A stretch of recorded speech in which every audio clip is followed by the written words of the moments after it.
Welcome to Gentry Pioneer Stadium for tonight's contest between the Prairie Grove Tigers and the Gentry Pioneers. I'm Lynn Gregson, and beside me, as always, Zach Arn. Zach, tonight's contest, a little bit different place for Prairie Grove tonight we've been in the past couple of years. Yeah, and we're kind of in a very unfamiliar position here. The conference and pretty much the second seed are gone. Now unless something crazy happens at the end of the season, you're pretty much playing for the third seed, and there are, at this point, 4 teams that are bunched up for those 3 playoff spots. And tonight there are a couple of games that we'll talk about here later on that are going to have a long way in deciding who's going to make the playoffs, including this one. Well, yeah, in this game, because Gentry we talked earlier a few weeks ago that there were 4 teams that were kind of at the top part of the conference and 4 that were kind of separated there, the 4 top at that time: Shiloh, Pea Ridge, Prairie Grove, and Gravette. Of those games that have played, Prairie Grove has played the gauntlet of those and went 1-2. Shiloh has played Prairie Grove. They still have Gentry, or they still have Gravette and Pea Ridge on their schedule. That's how they end the season. Gravette has lost to Pea Ridge. Pea Ridge is now 1-1. They only have Shiloh left. So, and Gravette is 0-2. Yep. So, Gentry, on the other hand, as they come into with 2 victories over Berryville and Huntsville. Berryville and Huntsville, and I would predict they would probably beat Lincoln. So right now they have secured probably the 5th, at worst, the 5th playoff spot, with an opportunity to gain the 4th or possibly even the 3rd, depending, because I believe they end the season with. Have they played Gravette yet? They have not. They're going to run the gauntlet here, like we did here in a couple of weeks. But it starts tonight for them. And they were a playoff team last year, and so they've got some experience. They've got some guys back. They've got the Falkenberry brothers who really played pretty well last year. So it's going to be interesting to see. And the Tigers have some issues that have to get solved here as we move over the next couple of weeks in towards the playoffs and hopefully a playoff run. Well, and also in tonight's contest, Zach, as we come into tonight, Prairie Grove for the first time in at least 4 years coming in with a 2-game losing streak. Yeah. We'll see what kind of how they will rebound to that. Well, we're going to come back. We're going to take a look around the league. We've kind of already hinted into that a little bit. We'll take a look around the league. We'll talk about tonight's game, and then we'll be ready for the kickoff. Back after these messages.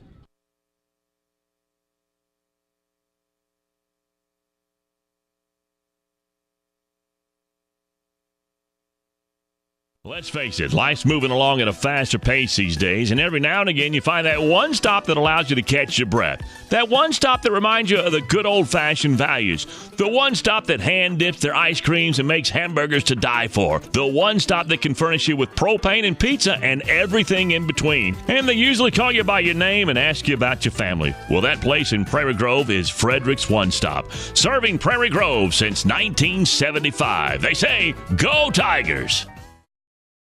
If you're looking for America's most dependable, long-running, full-size truck, then you're looking for the Chevy Silverado. And you'll find a fantastic selection at Everett Chevrolet right off of I-49. But right now, they're excited about the totally redesigned Tahoe and Suburban. If you're looking to move your small team around, you can do it in style with Everett Chevrolet. And you'll also find 2 of America's favorite sports cars there, the Chevy Camaro and the Corvette Stingray. New or used, you'll find it a customer-friendly, family-owned Everett Chevrolet, I-49 and Elm Springs Road in Springdale.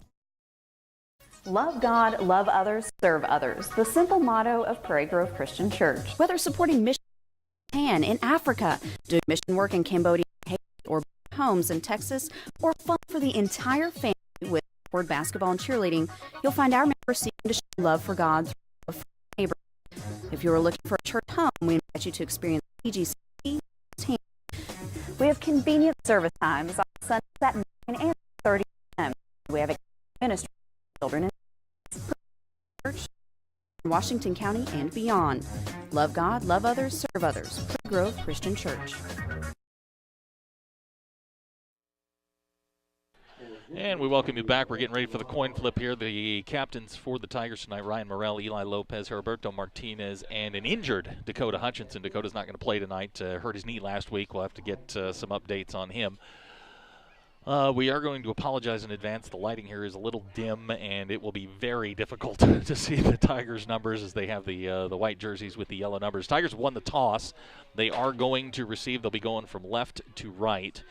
And in case you forgot, last year Tigers came into this stadium, actually. Rare two back-to-back games here at Gentry. Prairie Grove 35-14 winners last year. And we look like we are ready to go again. Gentry comes in 2-5 on the season. The Tigers 3-3. Both teams 2-2 in the conference, and as we mentioned earlier, it is it's a struggle for the third, fourth, and fifth playoff spots. You've got 3 or 4 teams basically vying for that in Prairie Grove, Gravette, Huntsville, and Gentry. Those 4 teams pretty much battling it out for the final 3 playoff spots. So tonight for the Tigers, this is a big one. They've got to do some things better than they have. They put the ball on the ground 5 times last week, lost 3 of them. You got to clean that sort of stuff up before playoff time. So we're going to see how it goes. We're going to take a quick break here while we get ourselves settled. We're looking for some paperwork, from what I understand. We'll be back in about 2 minutes. You're watching Prairie Grove Tigers football on pgtigersonline.com. You just bought that first home, or maybe the first new car, and you want it properly covered. Think Shelter Insurance and Mark Spence. Or maybe you just welcomed into the world that little gift of a child. You want to make sure that their future's secure. Think Mark Spence and Shelter Insurance. Let's face it, you want someone local, someone that you know, someone that can be by your side when you need them to be there. Think Mark Spence and Shelter Insurance. Home, life, auto, RV, boat, motorcycle insurance. Think Mark Spence, your local Shelter Insurance agent. Call 846-2999. That's 846-2999. Shelter Insurance and Mark Spence proudly support Tiger athletics and activities. Okay, we're back, getting ready for the kickoff, Zach. Tonight's contest, Prairie Grove really needs to bounce back tonight. Gentry, like I said, they're sitting at, I believe they're 2-5. 2-5 on the season in the conference. We do have some common opponents. They did beat Huntsville 28-20. They played West Fork and were pretty much dominated in that game. They played Charleston earlier in the year, which is kind of an odd team for a Northwest Arkansas team to play. But they did play Charleston. That didn't go well. But they have wins over Huntsville and Berryville. And like I said, they're a playoff team from last year. And you know they've certainly got that sort of experience. Well, this will be for positioning. And speaking with some of the folks who went to the Shiloh game last week, they were impressed with some of the things that Gentry was able to do against Shiloh. Of course, Shiloh did pull away from them in the game, but close at one point. Getting ready to kick for Gentry, number 15. That is Dakota Smith. Boy, the middle of the field is rough. Yeah, I'm going to apologize ahead of time tonight. From the where we are and the dark light, it is really going to be hard to see the Prairie Grove numbers tonight. It's going to go out. Prairie Grove's going to get the ball at 35-yard line. Well, you'd like to see the Tigers come out with a bit of an edge here. And, 5 fumbles last week, 3 lost fumbles. 2 of them very costly, leading to 2 points. So, the Tigers have some issues they've got to get corrected, and it'll be interesting to see how they come out and play here, what kind of enthusiasm they had. They're going to have a couple of guys on the offensive line that haven't played. Dakota Hutchinson's out tonight. He's out with a knee injury. Looked good during walking around, so he may not be one of those permanent things, but sure it'd be nice to have him playing on defense. Well, Morrell's going to come under center. Looks like Bobby Cat, Eli Lopez starting in the backfield tonight. Did not start last week, Zach. No, he didn't. No, Bobby, by the way, 48 yards from 1,000 career yards. He may be able to get that tonight. And Eli Lopez getting the first carry. Lopez going to move up about 3 yards. He's tackled by several of the Gentry Pioneers, led by Cody Watts. They're not small across that line. No, they are not. They've got a young man named Zach Ellis who's in the middle of that defense. He plays center as well. He's getting some college attention from some of the NAIA schools. He's a big boy. 6'2", 285. Yeah, Boyd's going to have his hands full in there. Morrell takes a snap. Gives on right up the middle. There is Eli Lopez again over the 45 to about the 48. And just another milestone. Eli 142 yards away from 1,000 career yards. So we could see 2 milestones tonight. Both of these guys played a lot their first 2 years, and yeah, people forget Bobby is a 3-year starter. He started on defense. Oh, absolutely. In 2012. And Eli was he was a special teams player, and he did play quite a bit in 2012. From the I formation this time.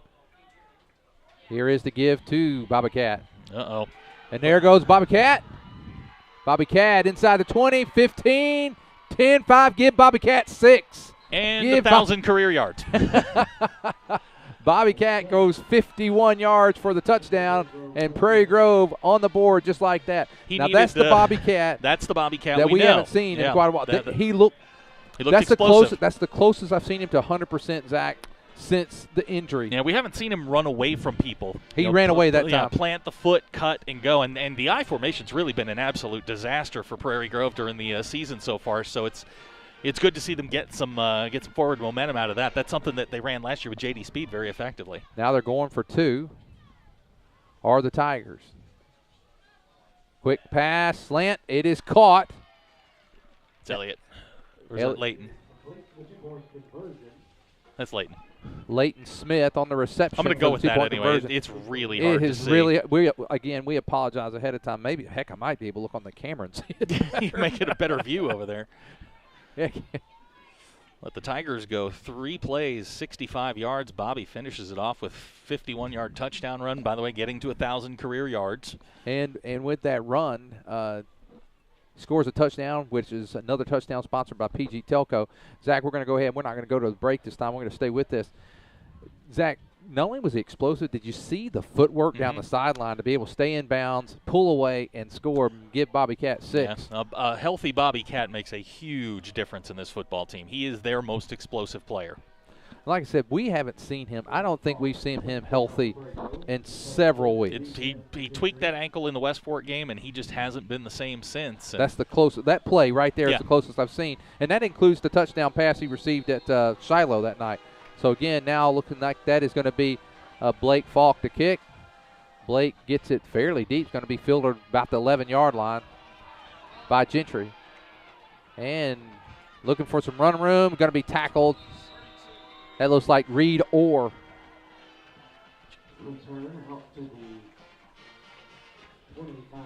And it's going to be marked at the 26-yard line, and that's where Gentry's going to start first down and 10.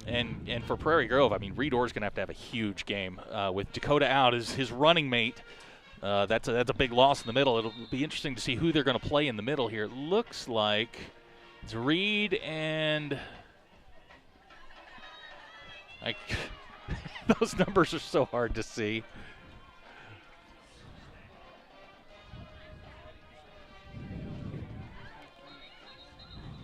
And we are going to get a penalty. Motion.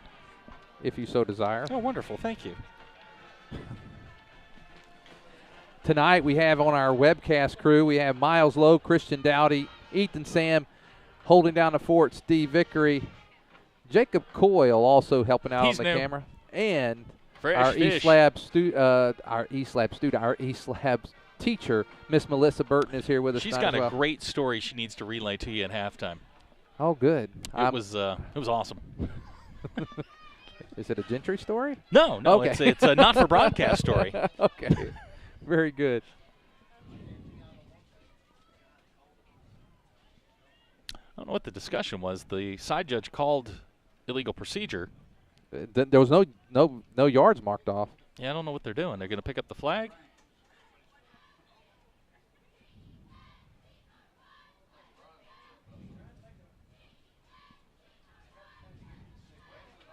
Waving off the penalty. All right. So they wave off the penalty. And it's still first down and 10 for Gentry. So after all of that, we're right back where we started. First down and 10 for Gentry, ball at their own 26. Even their numbers are hard to see. Yeah, from up here. I thought they were going to be easier to read, but. And it's a break to the outside. Knocked out of bounds at the 40 by Leighton Smith. That's number 24. That is Cole Cripps. Cole Cripps is a sophomore, Zach, 5'8", 153. Yeah, they. I don't know if you saw the scores from the JV and the seventh grade games, but the seventh grade was 20-16. So I mean, there's some talent coming through. Well, the quarterback wearing number 26, that's Kevin Easter. It's an unusual number for a quarterback. I've seen 20, 21, 22. 26 is one I haven't seen in a while, or maybe ever. There is a give and hit in the backfield. That's Blake Falk. Brings down, was that number 1 on the carry? That was number 1, Falkenberry. Wasn't he the guy from the they don't have a number 1 on this roster. Yeah, they do. Oh, I gave it to you. See, you got to pay attention to me. I had this updated all right, for you. Look you. at that. It got me. See, I got you all updated there. All right. Dustin That's Stone Stoufflet was a Falkenberry. wingback last year. He's now a lineman. All right. It's 2nd down and 11 from the I formation is Gentry. They look over to the sideline.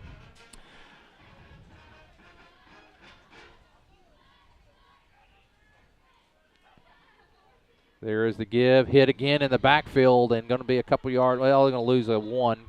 Good fight there by Cripps. Cripps was hit in the backfield. He's hit about 3 or 4 yards back, and he was able to get back up only for about a yard loss. So it's going to be 3rd down and 12. It's called stacking.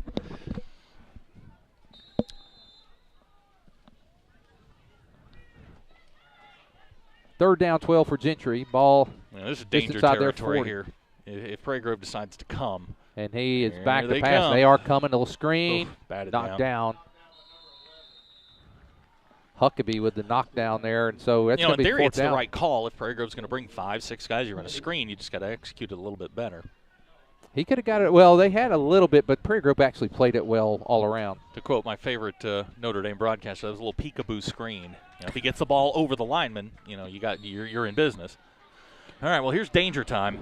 4th down. We have not. This has been This one has of our been weak bad. areas. Is been the punt return, and now decent kick. He's got Eli Low. and Bobby back there. Interesting. All right. And they're going to let it roll inside the 20 down to the 15. I'll tell you what, Prairie Grove better be careful. The punter, Easter, took a long time kicking that ball, and Prairie Grove took off. Gone. They Yeah. were gone. I mean, at some point, they're going to run that. Yeah, that would. That time he had a lot of running room. Yeah, he had but a they done lot it. of real estate in front of him. I want to bring something else out tonight. One of our assistant coaches, Mason Pinkley, coached here at Gentry last year. He was an assistant at Gentry, and now he played high school at Prairie Grove. Back at A little bit of a homecoming. Yeah, but he's back home at Prairie Grove where he played his high school days, and just coached got 2 or 3 years here at Gentry, I believe. Morrell in motion is Blake Falk, and he's brought down by Falkenberry. Falk and Falkenberry. I'm telling you before the night's over, I'm going to call him Frankenberry, like the cereal. That's a strawberry cereal, Zach. That'd be second down and 9. There are days you amaze me.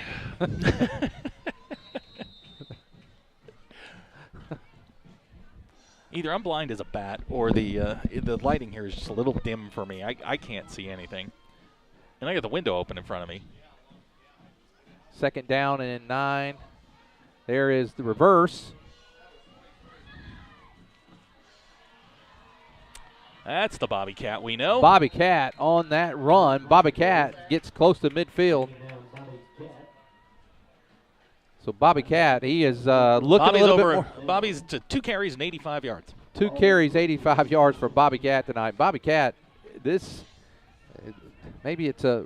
It might be his coming out party. Of His course, re-coming out. Yeah, his re-coming out party. I mean, he has just been dinged all year long. Couldn't happen at a better time as we get down to the stretch. We really need to close strong, end up with the 3rd seed. Potential with some upsets, possibly the 2nd seed, but it would take a lot of upsets. In motion this time, Morrell back, fakes it, throws. What Nice a catch, Dylan. Dylan Now they're Sainer. going to rule him out of bounds. Wow, what nice hands and nice work, really. He's going to make someone at the Division I level very happy. Dylan is developing week by week by week, and last year he was just a glorified tackle. He had 9 catches last year, and this year he is the passing game. Well, Zach, here's the thing. I mean, with his size, his speed, but what's really amazing, his hands. He's more athletic than he looks. I mean, it's 6'6", 260. You don't think of him as being able to go up and fight for a ball in the air. He reminds me of Tony Gonzalez in that vein where he uses his body to shield defenders. Here is look at that. little bit different look. Yeah, that's a little orbit motion, and Blake is just running people over.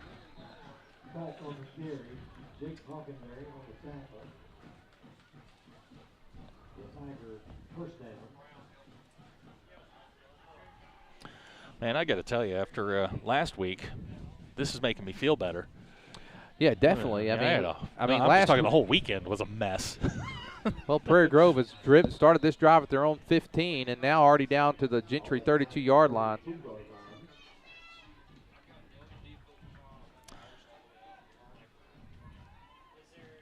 Boy, the jerseys are already messed up tonight, too. There's Eli Lopez. He's hit.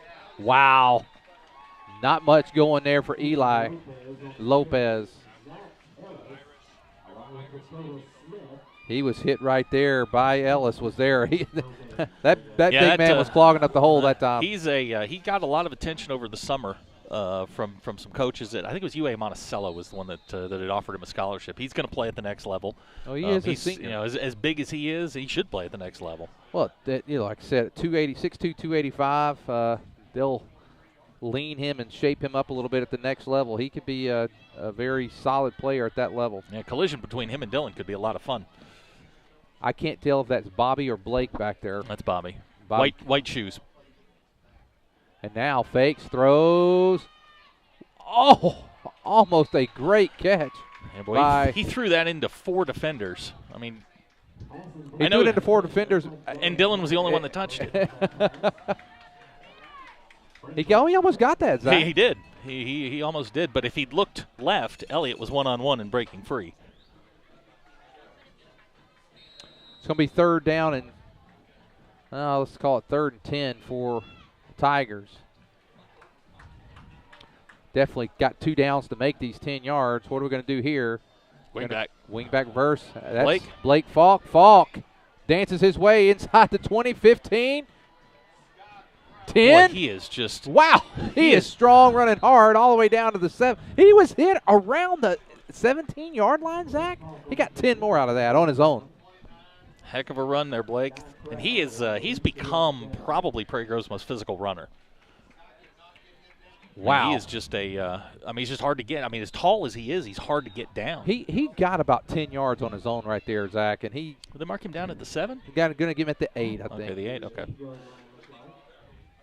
Blake, 3 carries, 43 yards. Bobby, 2 for 85. Eli, 3 for 14. I mean, it's still a 5-yard average. We have 6:20 to go here in the first quarter. And now there is Eli Lopez. Lopez battles hard, gets a couple. He's going to get a yard. They're going to mark him about the 6. He picks up 2 yards. 2nd down and goal from the 6. Tigers trying to stretch this out to a 2-touchdown lead. I think Coach Abster's gone back to his old ways of going for 2. Yeah, I think they've closed the playbook down a little bit, and it's run. Oh, and now Tigers going to jump, and that's going to back them up outside the 10 to about the 11.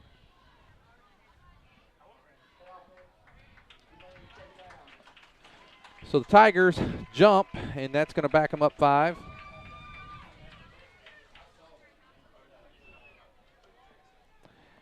If you're watching tonight, go to pgtigersonline.com. Let us know where you are watching from. We'll try to give you a shout out.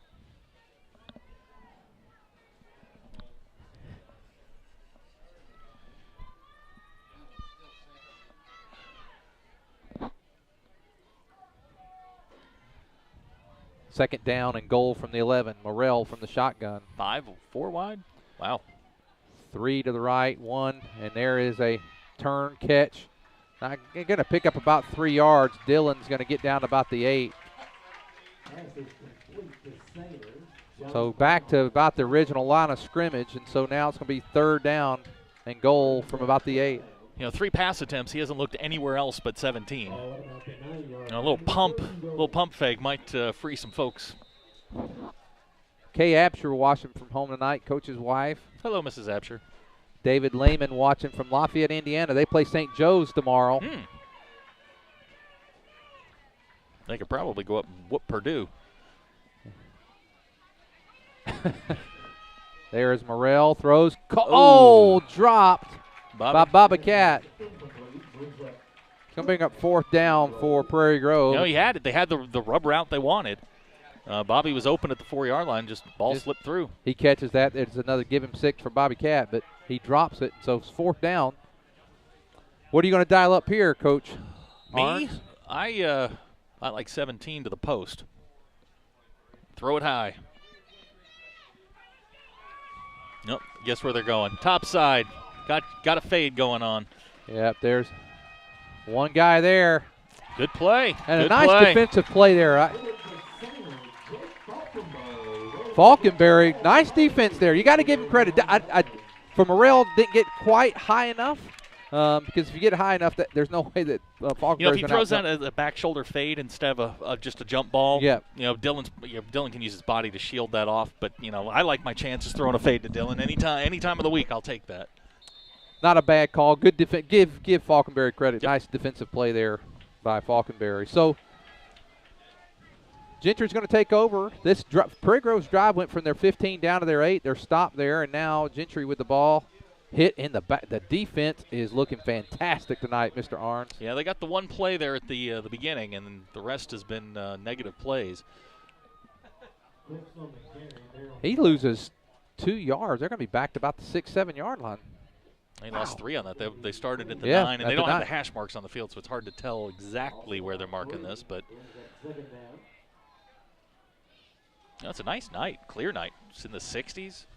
Little cold, because they reshuffled the conference. We were here last year, Zach, so we had to come back-to-back years. Last year it was pretty cold out. We were on the ledge here last year. This year, inside a little bit better, but a very nice evening. High snap, complete, and nicely played. Almost got him back there at the 2. I can't see who that was down there. 23 with the catch. I know Elliott was the first guy there. John Brown on the reception. He gets back to the line of scrimmage. He was hit back at the 2, just not able to bring it down. Kind of a swing screen, and Prairie Grove read it pretty well. Elliott slowed him down in the backfield. Then the pursuit got to him.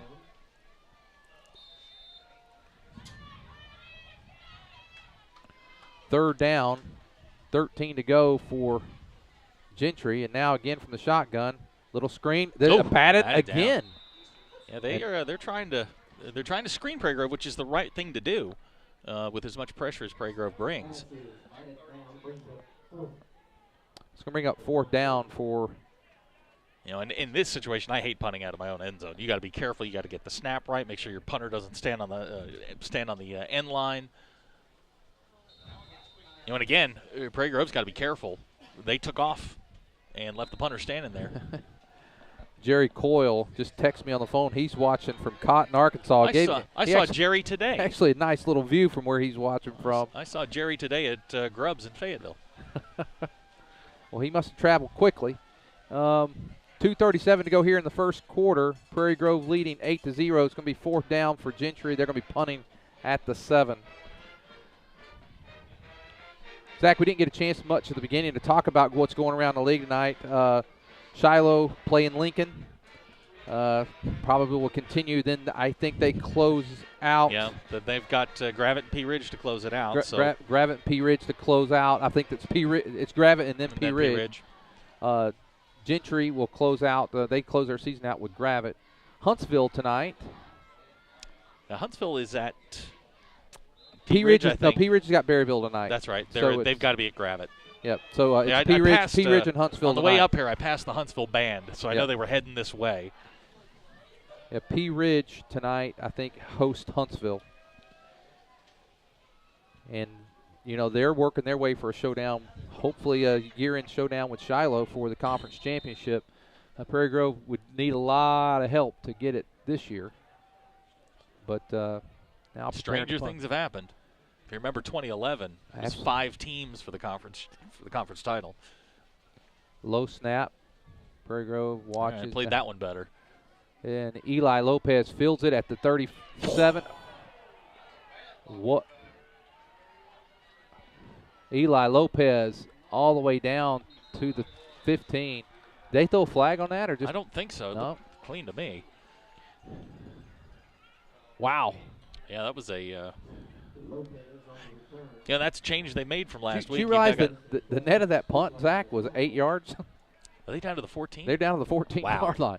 So Eli That's a Lopez, that is 33-yard return. Longest of the year.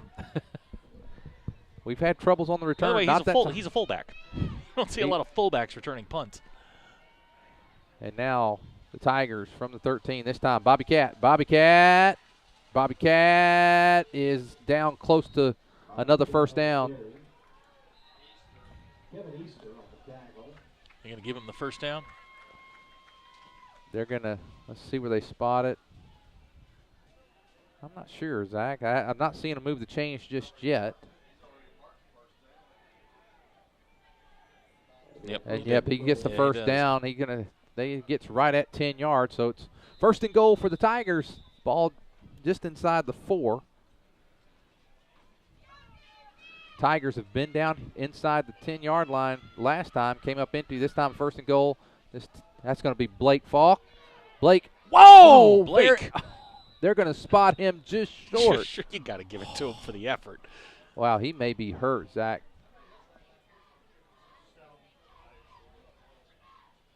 He gets up. That's the old Jim Brown. Be the last one off the pile. There's a flag on the him play. For jumping? Holding. Okay. Did you see that? We just went, I guess the 10-yard must have been from the spot of the foul on the 5. It's either that or we got a 12-yard penalty, so they must have spotted. I'm gonna give them a benefit of doubt. They spotted it from the spot of the foul, which would have been the 5. If it's back to the 15. So first and goal for the Tigers at the 15 this time. First down and 10 from the 15. First and goal, ball at the 15. Eli Lopez a single back. Bobby Cat out in the slot. Screen goes to Big Dylan Stainer. Big Dylan. Nice tackle. I think that was number 70. Well, he's going to get down to the original line of scrimmage and just a little peekaboo screen to Dylan. Just throw it over the blitzers, and Dylan went up, got that one one-handed. Is that 71? Was that Cruz Flesner there, I think? Second down and goal from the 5. 10-yard pickup there for Sainer on the screen pass. He actually showed a little wheels on that, didn't he? And now here is, big. Is that Dylan? That's Dylan again. This time he battles down to the 3. So now it's third and goal from the 3.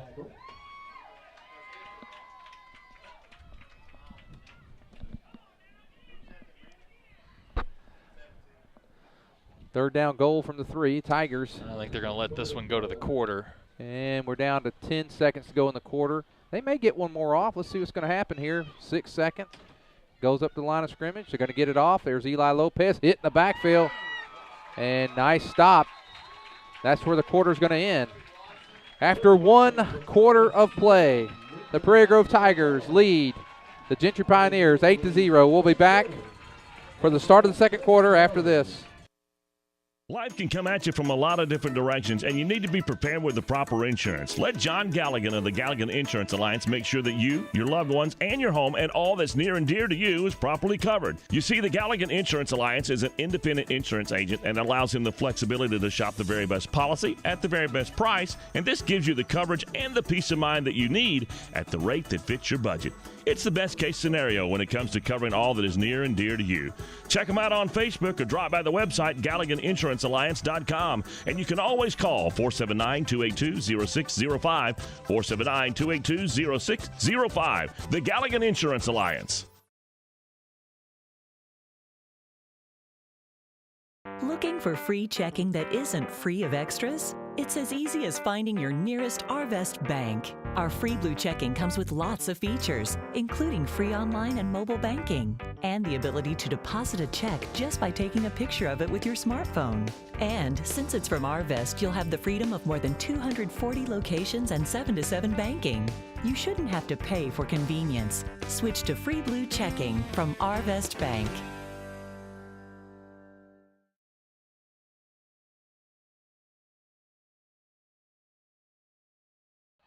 Okay, we're back. 4th and goal from the 3. Here is Eli Lopez. He's not going to make it. And they're going to stop him at the 2. So twice now, Zach, Prairie Grove's been inside the 10, come up empty. It's 8-0. In a game like this, when you're the favorite, the longer you let someone stay in, the more confidence they'll get. And that's 2 stops inside, not just the red zone. I mean, inside the 10. The deep red zone. Gentry. They're playing hard. Yeah, Gentry stops Prairie Grove. And that time it was started off 1st and goal from the 4. Now the 10-yard penalty didn't, or the 12-yard penalty didn't help. But Gentry does their part and stops Prairie Grove again. It's 8-0. Gentry with the ball inside their own 5, really at about the 2-yard line. Don't be surprised we see a safety here. Lake Prairie Grove's been flying to the ball. Flag.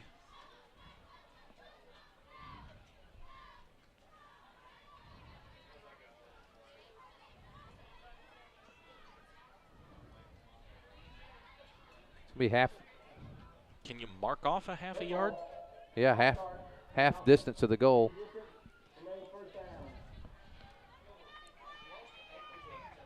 So they're gonna, if they're at the 2, they're probably at the. Is there another timeout?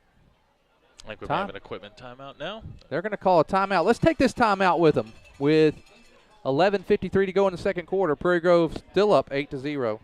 For over 100 years, the Luganville name has served the area of Prairie Grove with honor and integrity in a family's most dire time. 4 generations of excellence in service. All aspects of caring for your loved one are handled with tender care, as well as with the honor and dignity they deserve. The type of service, the monument, every single aspect is handled with that special Luganville care, including the opportunity to work with them on pre-planning. If you have any questions, please call 846-2141. That's 846-2141. Lloyd Wayne Luganville. Stacy Luganville, J.C. Dobbs, or Dwayne Cunningham stand ready to continue that Luganville tradition. For more information, they invite you to visit their website, luganville.com.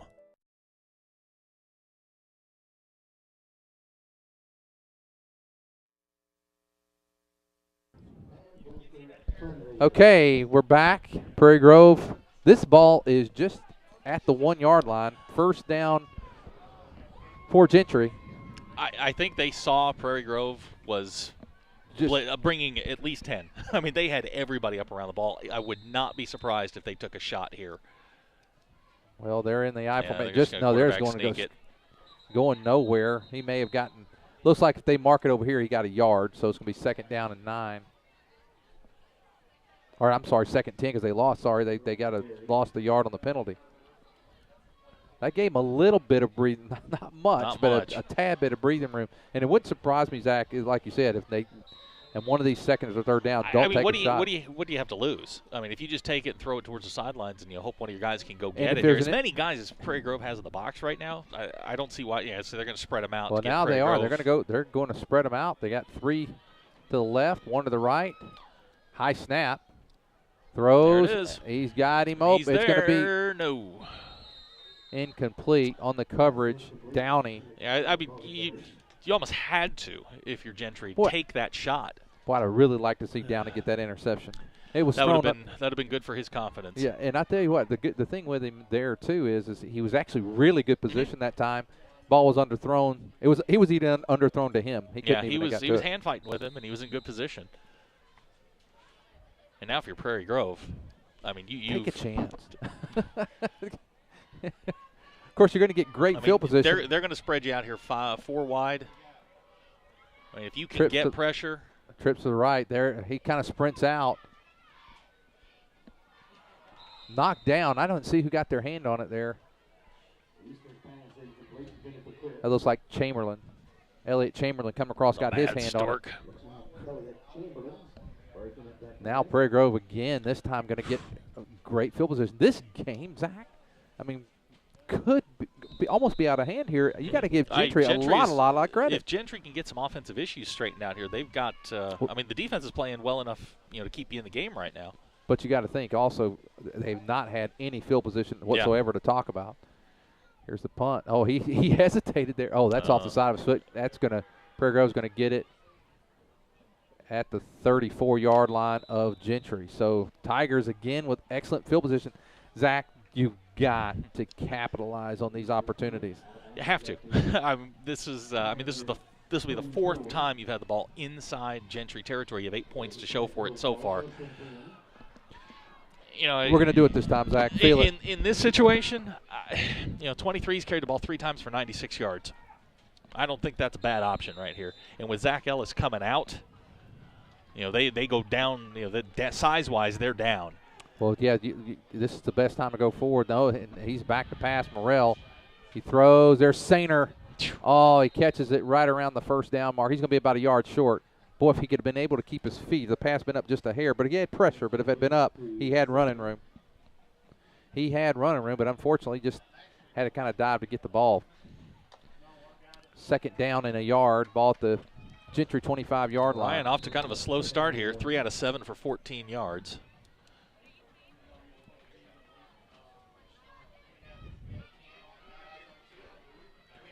But all 3 to Dillon.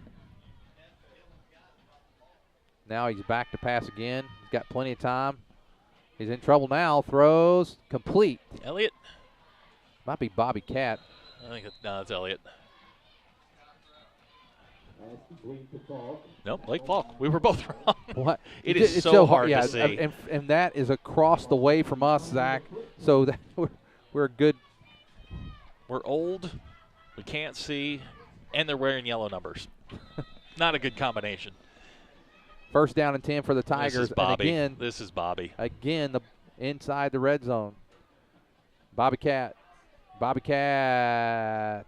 gets down to the 10. Yeah, you could just see he's a little bit more explosive tonight than he has been. That puts Bobby over 100. 4 carries, 100 yards.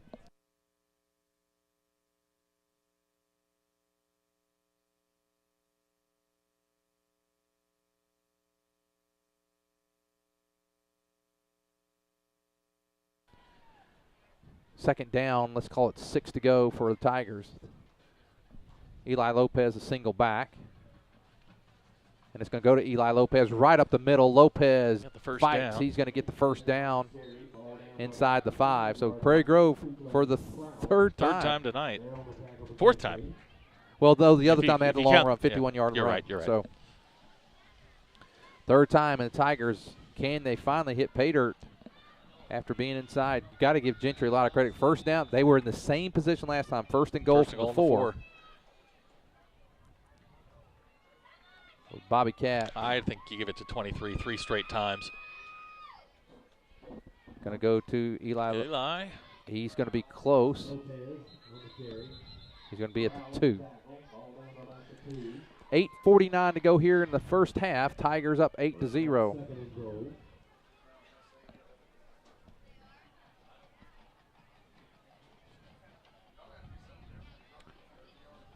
Zach, it's hard to believe we're in the 8th week of the season. It is. It's really hard to believe it's gone by this fast. As much as you and I look forward to it, it's really hard to believe it. It's the regular season's just about over. Eli Lopez and Bobby Cat. There's Bobby Cat. Yeah. Get Bobby Cat 6. Bobby Cat in the end zone, and it's 14-0. Tigers 8:12 to go. Bobby Cat with his second touchdown of the night. Yeah, giving it to 23 is never a bad option. And now the Tigers line up to go for 2 again. That's what I was saying earlier. I think Coach Abser, he used to never kick extra points. Started kicking them with Landon, got a little confidence, did it some last year, did it begin this year. He's back to being the Abser we know and love. He's going for 2 every time. And here is a rollout. Well, Morrell, he's got to just throw it up. And doesn't make it. It's 14-0. Tigers, 8:12 to go. Another touchdown sponsored by PG Telco. With 8:12 to go, Tigers up 14-0. Let's face it, life's moving along at a faster pace these days, and every now and again you find that one stop that allows you to catch your breath. That one stop that reminds you of the good old-fashioned values.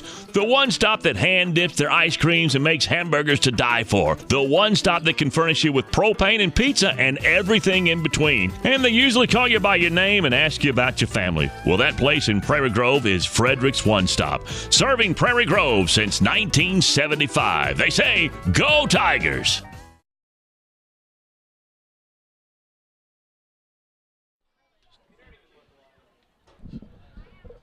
Well, Zach, after 3 tries inside there, we finally get it there on the 3rd try of being inside the 10. You know, tonight, you know, Prairie Grove they should win the game. If they take care of the business and play their game, they should win the game. But you got to take care of your business and play and do what you do here.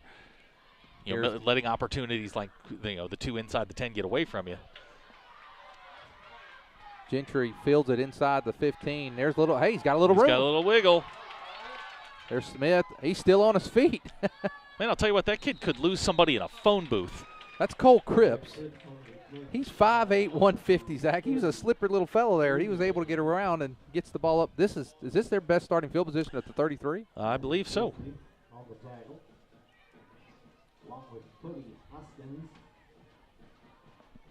Good to see Cody back. He was out last week. You know, Gentry, even though from a stat point, they got 1 first down. They've got a total of, 11 yards? 11 yards on 10 plays. 10 plays. In spite of that, they're still one here. One play, and you're right back in this game. They're going to go from the shotgun this time. I think this is their best idea here, is to spread Prairie Grove out and see if he can run the ball. Well, they got 3 receivers over here, but we only got 2. Well, this is what they did with Cousins a lot last year, was line up in the shotgun and try and run it. Zach, they had trips here to the right. We had 2 guys over here. Well, that's, Prairie Grove's had some communication issues in the back 4. Unless you're playing a zone. And you're splitting the difference between the guys out on the slots. That was a big. That was a big split. I'm just trying to come up with something here. This time again, no. I mean, you've got the safety deep, so yeah. He's cheating a little bit this side. They go this way, and he breaks 1 tackle. He's slippery. That Cripps is he's slippery. McClellan makes the tackle, and ball's going to be spotted at the 41. That's their most positive play of the game, isn't it? Well, they had the run on first down on the first play of the game, and since then it's been pretty much a march backwards. But it's 3rd down and 4 now. The ball at the 40. 6:50 to go in the first half. Easter from the shotgun. Prairie Grove bringing a little heat. Throws. Almost a nice one-handed grab by number 15. Dakota Smith. He's not able to hang on. That's going to be 4th down. And right now, I don't see the punting unit coming on, but I don't think that would be too wise at this point in the game. Of course, Easter's probably their punter. He is the punter. And you're 4th and 4 here. Yeah, I think they're going to go ahead and kick it. Or they're lining up to kick it, I should say.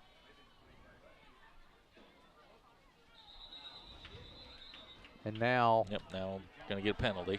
They're going to get a penalty, and now I think they were lining up to go for it. I could be wrong, but that's the diamond formation out of the shotgun. I think Easter was behind the center. Yeah, he was. I think they were lining up, at the very least, to think about it. I believe they would have done a quick kick. Is what I think they would have done, or the short.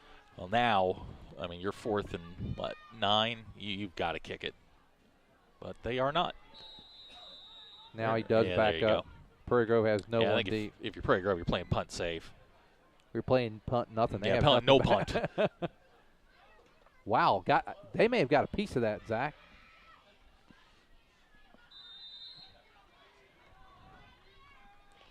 Did they get a piece of that? I don't think they got a piece of it, but I think they rushed him a little bit more than he was expecting.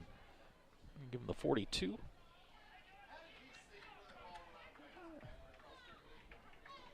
That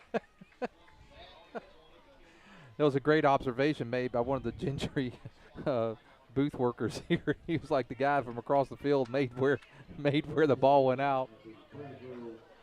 Don't get me started. First down and 10 for Prairie Grove, ball at their own 42. Tigers will take over. 6.5 minutes to go here in the first half. Tigers been in control. Eli Lopez single back. In motion is Blake Falk. Handoff's going to go to Falk. Falk got a little running room. Blake Falk around the right. Falk. Oh, Blake. Blake down to about the 40.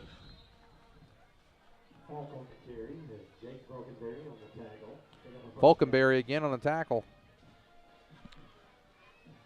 Blake is rapidly becoming the Tigers' most physical runner.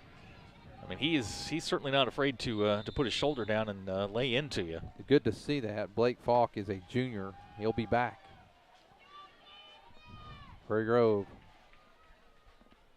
Now Morrell back to pass, throws, sets up, gets both feet. He had Dylan right down the seam. Yeah, Dylan just overthrew him a little bit. You know, Morrell did a nice job getting his feet under him on that. Just let the ball sail on him a little bit, but not bad there by Morrell. Tigers with 214 yards here in the first quarter or in the first half, on 27 plays. I mean, they're going up and down the field right now, 8 yards per play. Second down and 10. Tigers, their full house backfield. They got Bobby Cat at wing. No, that's Bobby. Boy, the numbers, I apologize. Just, White shoes is Bobby. That'll help. See, with Bobby's number all dirty now and Blake's number all dirty. Bobby's got the silver shoes. That's the only way I can figure it out. Again, if you're watching, let us know where you're watching from.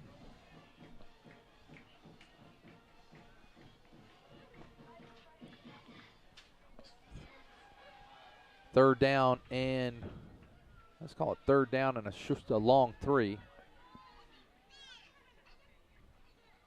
There is the option, and Morrell keeps. Morrell inside the 30 down to close to the 25-yard line. Nice read that time by Morrell. Yeah, he's done a nice job on that when he's kept the ball. When he gets around the corner, he's not as quick as Jacob was, but he's done a really, really nice job being physical and putting the shoulder down and getting as much as he can out of those. He does a nice job of actually getting the ball to his back. Not the best pitches that I've seen. No, he's had but it's some effective. It's been effective. He's had some Alka-Seltzer moments. First down and 10 for the Tigers. Ball at the 25-yard line of Gentry. There's Bobby Cat. Bobby Cat puts his head down. Yeah, this looks more like Bobby. He got 5 yards on that. Now, there wasn't a lot going there, and Bobby Cat gets 5. Bobby 7 for 114 tonight. Tigers 211 yards on the ground here in the first half. 211 on the ground. And best I can tell, that number is correct. I'll check it at halftime. Second down and 5. Oh, no. Picked off. Interception. He just kind of threw it over there, and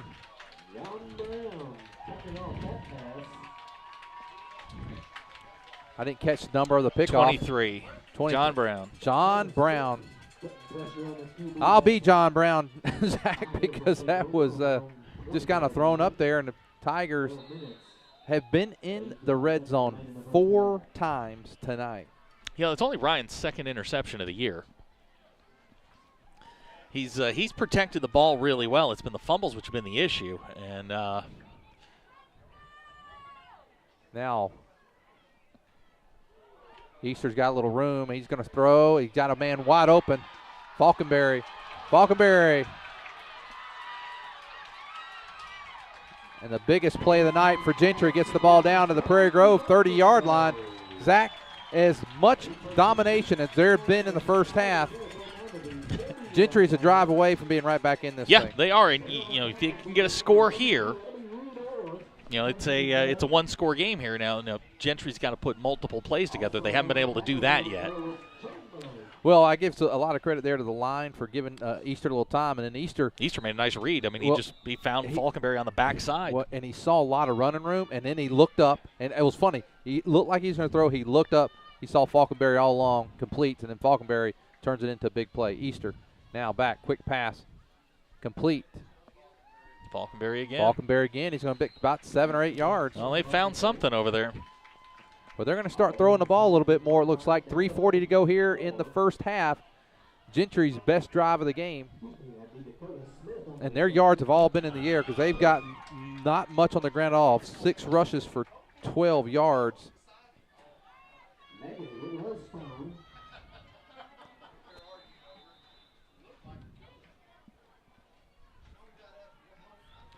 It's gonna be 2nd down and 4. I thought he got a little more than that. They give him only about 6 yards. Easter from the shotgun.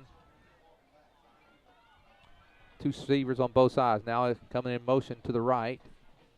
And now back. They're throwing the ball, and now Easter's got a little room. He breaks 1 tackle, breaks a second, but now Prairie Grove able to wrap him up around the 25. Yeah, he's only going to lose about a half yard on that. Easter's not small himself. Easter stands at 6'2", 190. It's big. It's a big kid. He looks a little bigger than 190 to me. He's got an equipment issue, so it looks like he's coming out. I think they're going to have to call timeout here and get their quarterback back on the field. Looking at it again, he's 190. Just eyeballing him from up here. Yeah. Did they call a timeout? Well, I think they're going to run the clock down and then call timeout and get their quarterback back on. He's got an issue with his helmet. Well, that will be their final timeout, so they'll have no timeouts with that 2 minutes plus. Well, heck, if they let it run all the way down, we're going to be right at 2:04 to go.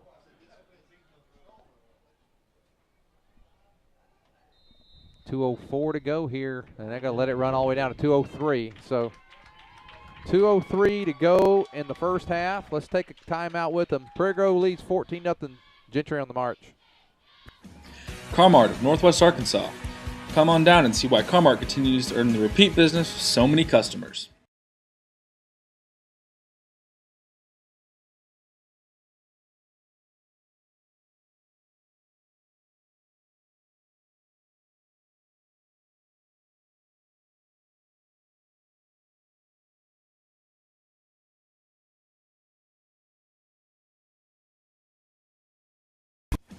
Prairie Grove All Sports Booster Club represents our kids' sporting events grades K through 12. Like us on Facebook and follow us at Prairie Grove Tigers. If you'd be interested in helping out the sports teams with a monetary donation, please visit their website at pgboosterclub.com.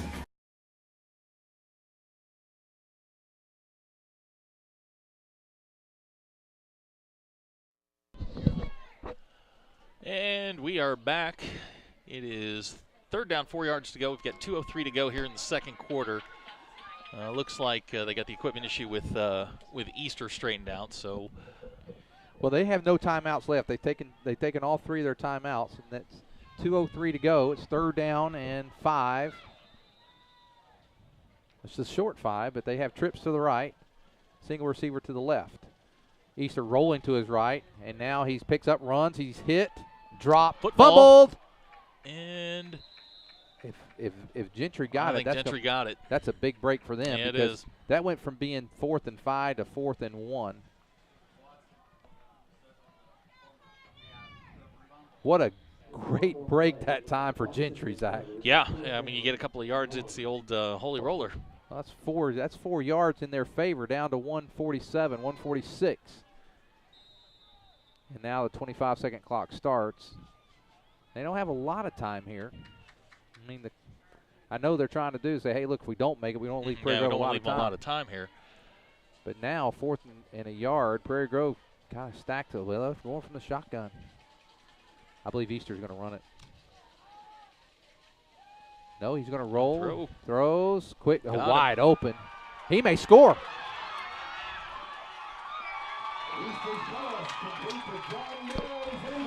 And Brown, nice play call that time. Well, you knew at some point they were going to get him on the screen. Prairie Grove had batted a couple of balls down, but that's a good play on 4th down. You got to figure run, like you said, and then you hit him with the screen. Well, you got to give Gentry credit. They really, till that drive, have been totally dominated this first half, and then they put a drive together after the interception and go right about 80 yards.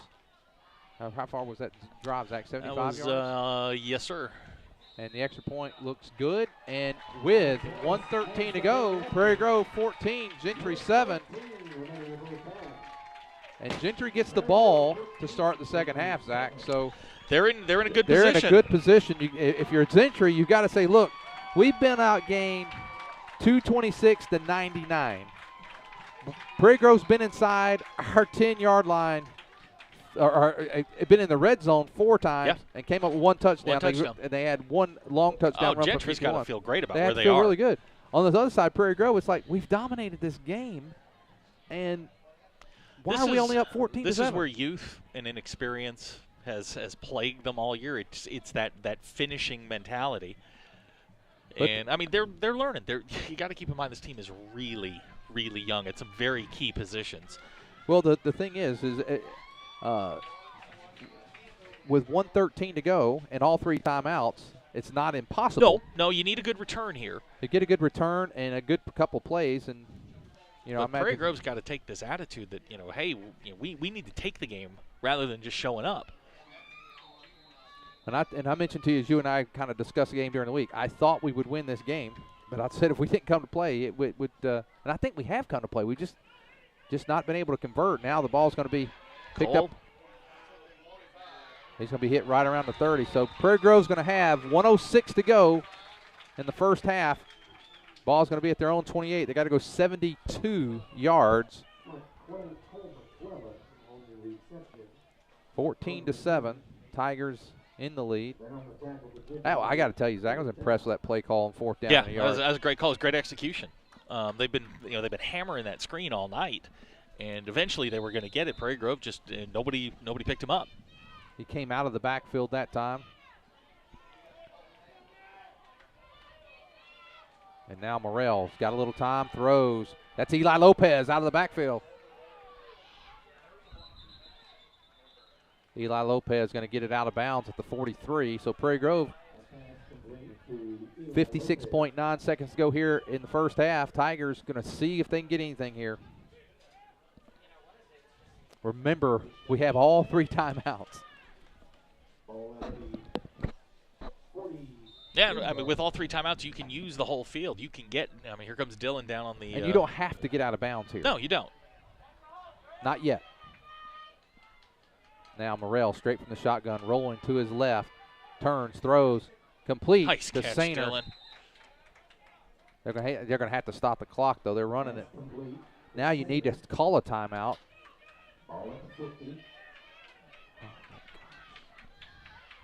They're going straight from the line of scrimmage, 2nd down.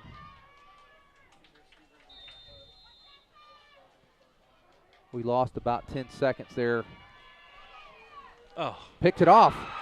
Threw it right to him. I mean, he felt the pressure. He didn't really, he didn't look where he was throwing the ball. And Morrell has thrown more interceptions in this game tonight than he had up to this point all season. And now Gentry with 25 seconds. Do you take a shot down the field? Why not? They have no timeouts. I mean, I don't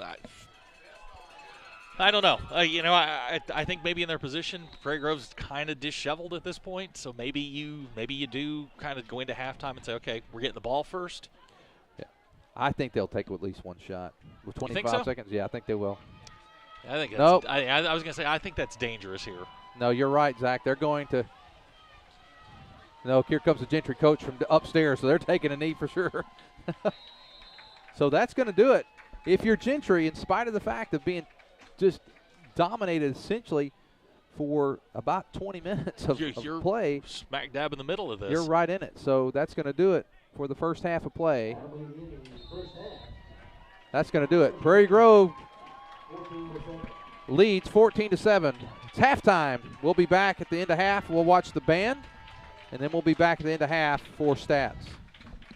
I wonder if Buck Lewis had any idea as to what he was starting when he sold his first Ford back in 1946. He was on the square in Fayetteville. Then Tom and Herb Lewis made the move to the current location on North College back in 1969. But through all those years, a Lewis has always been at the helm, and that tradition continues today.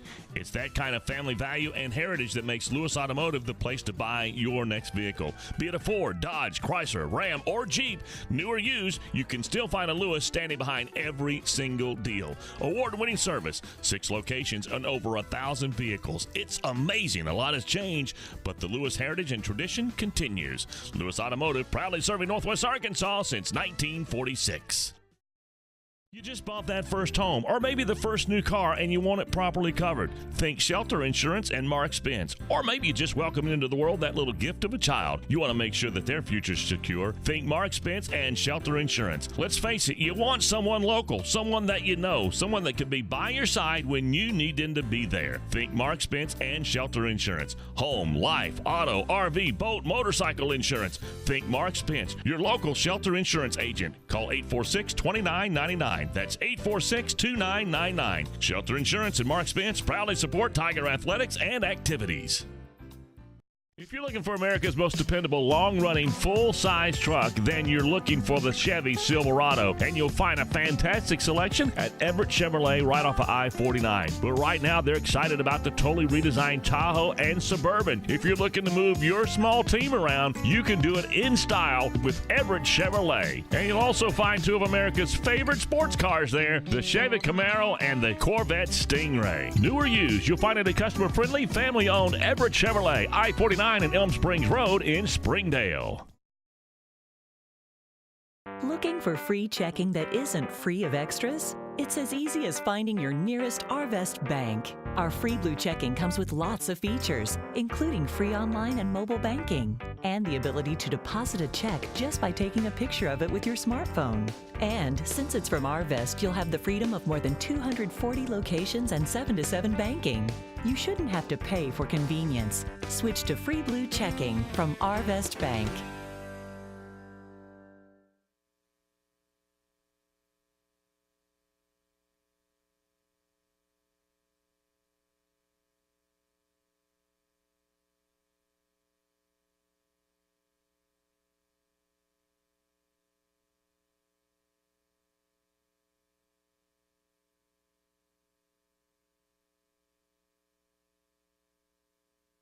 Gentlemen, Prairie Grove High School presents with pride the big bad band from Tigerland.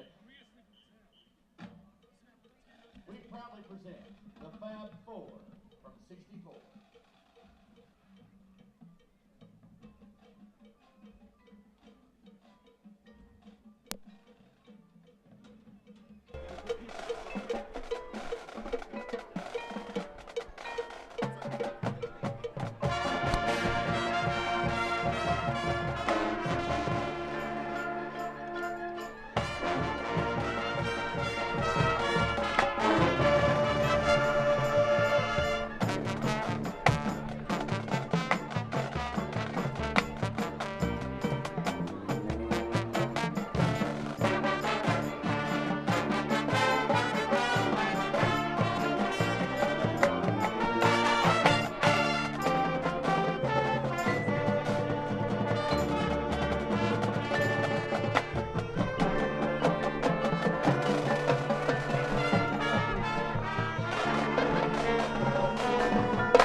Birds singing in the dead of night, with these broken wings and learn to fly all your life. You were only waiting for this moment to arise.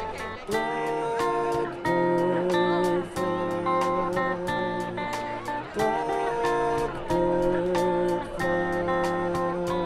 into the light of a dark black night.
For over 100 years, the Luganbuehl name has served the area of Prairie Grove with honor and integrity in a family's most dire time. 4 generations of excellence in service. All aspects of caring for your loved one are handled with tender care, as well as with the honor and dignity they deserve. The type of service, the monument, every single aspect is handled with that special Luganbuehl care, including the opportunity to work with them on pre-planning. If you have any questions, please call 846-2141. That's 846-2141. Lloyd Wayne Luganbuehl, Stacy Luganbuehl, J.C. Dobbs, or Dwayne Cunningham stand ready to continue that Luganbuehl tradition. For more information, they invite you to visit their website, luganbuehl.com.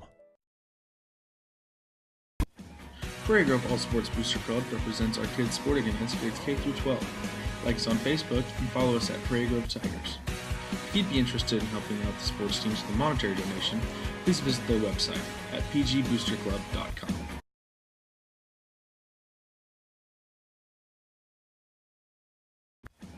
Car-Mart of Northwest Arkansas. Come on down and see why Car-Mart continues to earn the repeat business with so many customers. Love God, love others, serve others. The simple motto of Prairie Grove Christian Church. Whether supporting mission in Japan, in Africa, doing mission work in Cambodia, Haiti, or homes in Texas, or fun for the entire family with board basketball and cheerleading, you'll find our members seeking to show love for God. If you're looking for a church home, we invite you to experience PGC. We have convenient service times on Sundays at 9 and 10 a.m. and with minutes for your children. Western Washington County and beyond. Love God, love others, serve others. Prairie Grove Christian Church.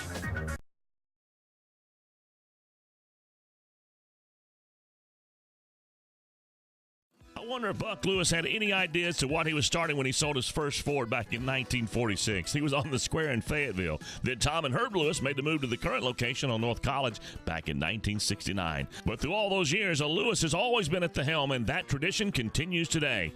It's that kind of family value and heritage that makes Lewis Automotive the place to buy your next vehicle. Be it a Ford, Dodge, Chrysler, Ram, or Jeep, new or used, you can still find a Lewis standing behind every single deal. Award-winning service, 6 locations and over 1,000 vehicles. It's amazing. A lot has changed, but the Lewis heritage and tradition continues. Lewis Automotive, proudly serving Northwest Arkansas since 1946.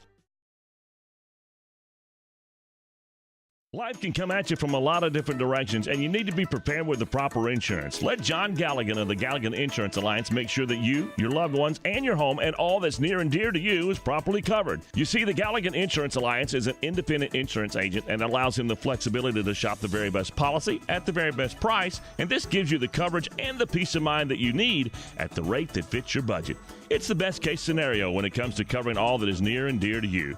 Check them out on Facebook or drop by the website GalliganInsuranceAlliance.com. And you can always call 479-282-0605, 479-282-0605. The Galligan Insurance Alliance.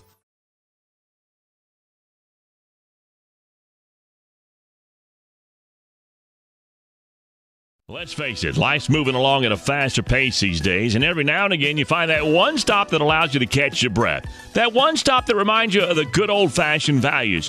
The one stop that hand dips their ice creams and makes hamburgers to die for. The one stop that can furnish you with propane and pizza and everything in between. And they usually call you by your name and ask you about your family. Well, that place in Prairie Grove is Frederick's One Stop, serving Prairie Grove since 1975. They say, go Tigers!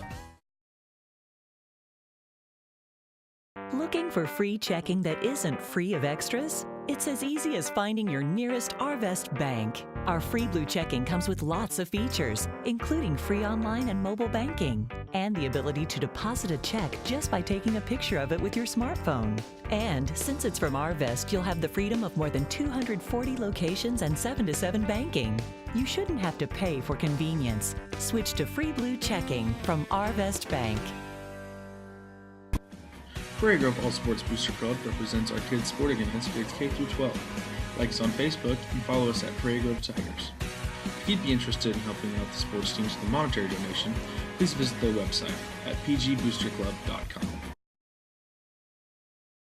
For over 100 years, the Luganbuehl name has served the area of Prairie Grove with honor and integrity in a family's most dire time. 4 generations of excellence in service. All aspects of caring for your loved one are handled with tender care, as well as with the honor and dignity they deserve. The type of service, the monument, every single aspect is handled with that special Luganbuehl care, including the opportunity to work with them on pre-planning. If you have any questions, please call 846-2141. That's 846-2141. Lloyd Wayne Luganbuehl, Stacy Luganbuehl, J.C. Dobbs, or Dwayne Cunningham stand ready to continue that Luganbuehl tradition. For more information, they invite you to visit their website, luganbuehl.com.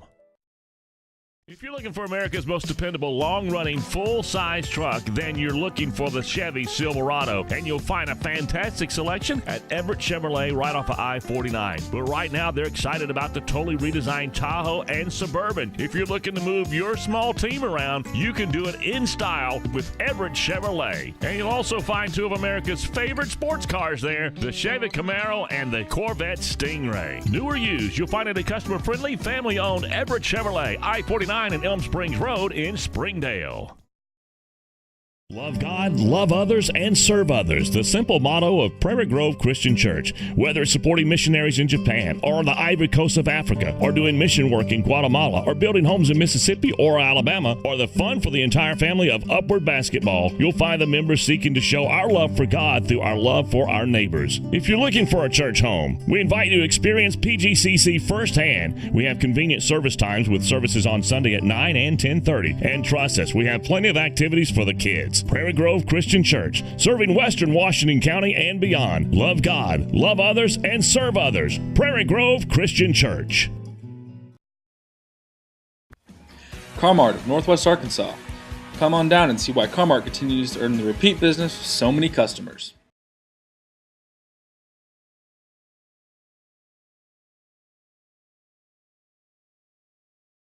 You just bought that first home, or maybe the first new car, and you want it properly covered. Think Shelter Insurance and Mark Spence. Or maybe you just welcomed into the world that little gift of a child. You want to make sure that their future's secure. Think Mark Spence and Shelter Insurance. Let's face it, you want someone local, someone that you know, someone that can be by your side when you need them to be there. Think Mark Spence and Shelter Insurance. Home, life, auto, RV, boat, motorcycle insurance. Think Mark Spence, your local Shelter Insurance agent. Call 846-2999. That's 846-2999. Shelter Insurance and Mark Spence proudly support Tiger athletics and activities. I wonder if Buck Lewis had any idea as to what he was starting when he sold his first Ford back in 1946. He was on the square in Fayetteville. Then Tom and Herb Lewis made the move to the current location on North College back in 1969. But through all those years, a Lewis has always been at the helm, and that tradition continues today. It's that kind of family value and heritage that makes Lewis Automotive the place to buy your next vehicle. Be it a Ford, Dodge, Chrysler, Ram, or Jeep, new or used, you can still find a Lewis standing behind every single deal. Award-winning service, 6 locations and over 1,000 vehicles. It's amazing. A lot has changed, but the Lewis heritage and tradition continues. Lewis Automotive, proudly serving Northwest Arkansas since 1946.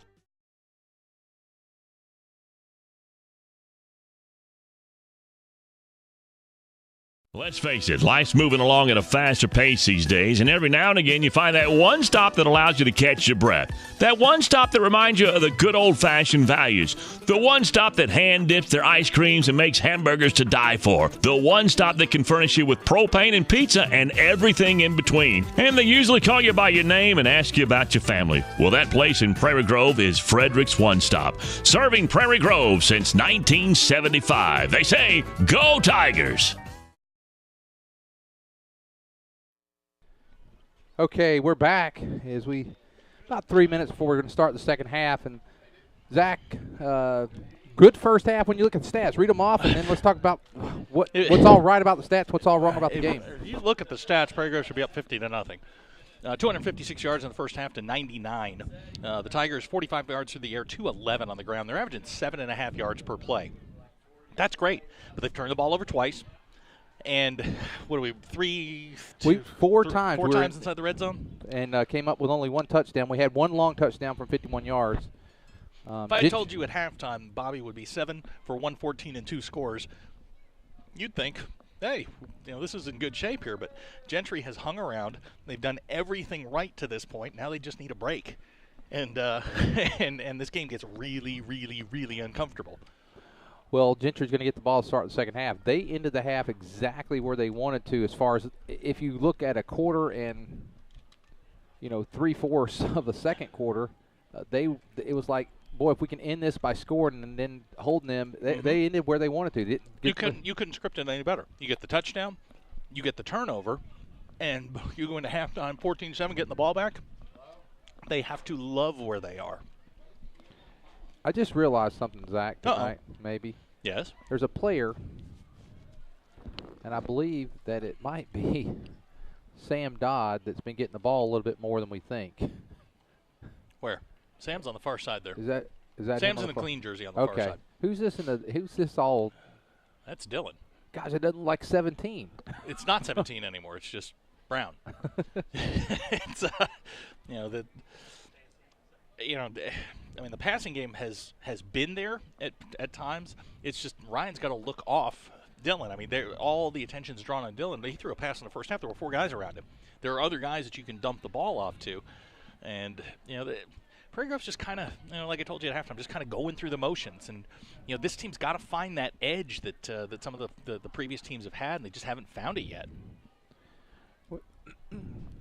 Well, the way we started off tonight, the way Bobby ran the ball, the way Eli was banging hard, it looked like this was going to be the Prairie Grove we have grown accustomed to over the years, and really did move the ball up and down the field, just stumbled in the red zone. Give Gentry credit for stopping in the red zone, and then – and Gentry, I mean, they have got to feel like they're right in this thing, and they've just got to feel great about their position. And look at them. I mean, they have emotion. They're ready to go. They're jumping around. They're excited about being here.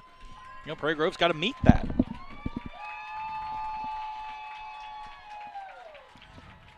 And if you look at the statistics, it's been one play, which is half of Gentry's offense, but it was a big play. It was a 50-yard gain to Stone Falconberry, and at the end of that drive, they hit the screen pass on the 4th down for the touchdown. And other than that, there hasn't been a lot of Gentry offense, but there's been a whole lot of Gentry defense, and 2 turnovers, and they've played really, really well.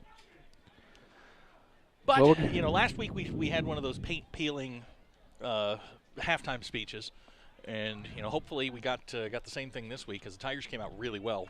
And played very well in the second half last week. So hopefully we'll get one of those and see if we can get this thing going.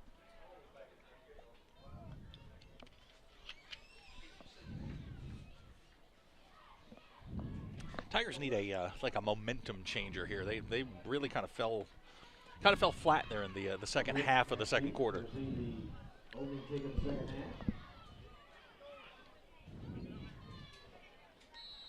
And now getting ready to kick is Blake Falk.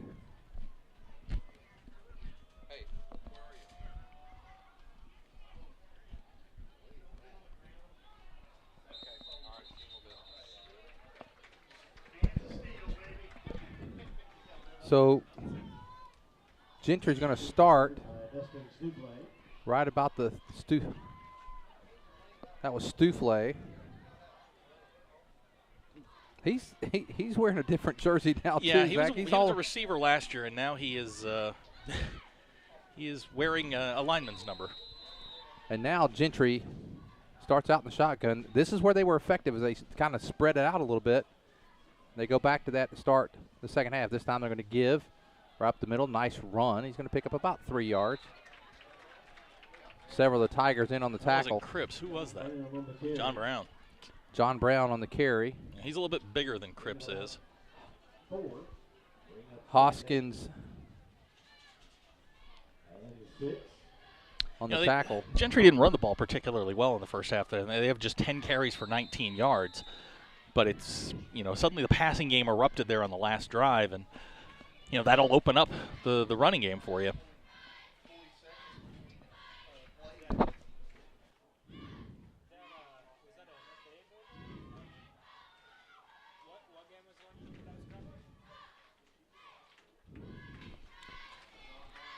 Brown again. Brown powered his way that time for a first down, Zach, and that's going to be since the interception, Zach. Gentry has really played well. Yep. You can almost. I'm not a big fan of momentum, but you can almost feel like they're just playing with a different level of confidence at the moment. Well, they're starting to believe. You and I talked about this. When you have a chance to kind of put a team away, which Prairie Grove did, they let them hang around, and now all of a sudden, a drive here, and the Gentry fans are, they've kind of come to life a little bit. Prairie Grove, the thing that we got to remember, Zach, is as disappointing as only leading 14-7, we're winning. Yeah. And that's the thing. Yeah, if you're on the team, we are like winning. You said, they should be in a better position than they are. But they're still winning. Yeah. And now, quick pass. And now Easter, he's tackled. Easter on the carry. He's tripped up by number 54. That's going to be Cole Walker. Loss on the play. Brings up second down.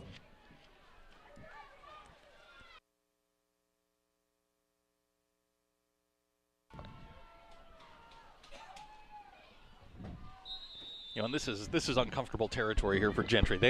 Prairie Grove's going to blitz. You know that. Second and long, third and long. This is not what Gentry does particularly well. And now Easter looking. He's got a little time, throws it up, and it just throws it up. And you know what? You get rid of the ball. You live to fight another day. And the thing is, at least he had a receiver. I don't know if they have to be out of the tackle box. He really wasn't that far, but he had a receiver in somewhat of the vicinity. Yeah, he turned the route back, and Easter just he's unloading the ball. But I mean, you think they go to the screen? I mean, their third down offense has been predictable as a Foghat concert. It's just slow ride over and over again. I mean, it's the screen. It's coming.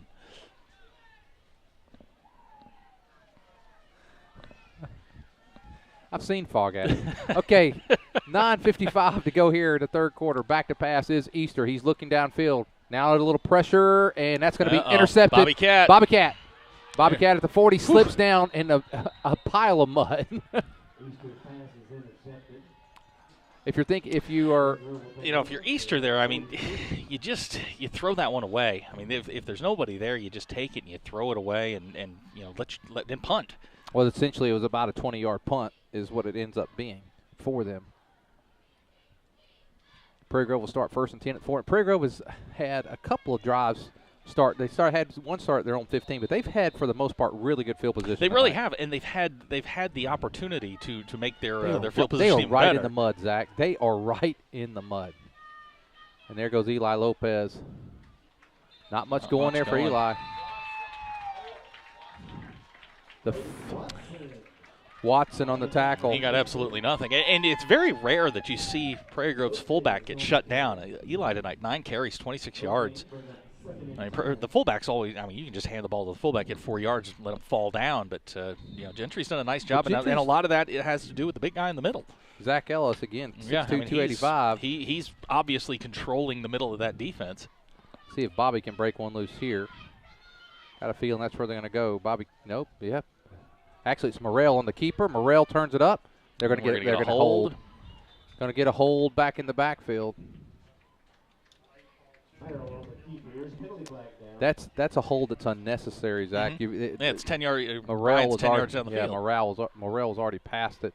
They're going to get the hold. Let's see where they're going to spot it from. Holding. They're going to take it. Let's see.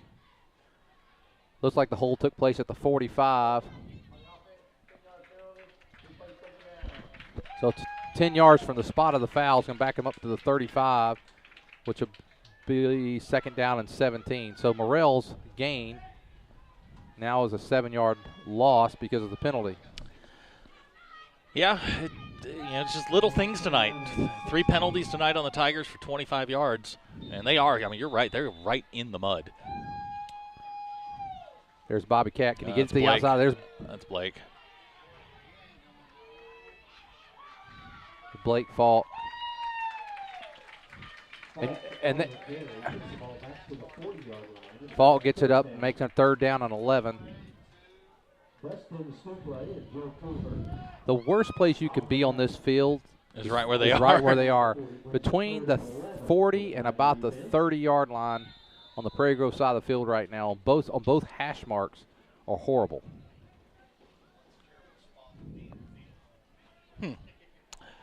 Update 7-0 Grammet leading Huntsville at halftime.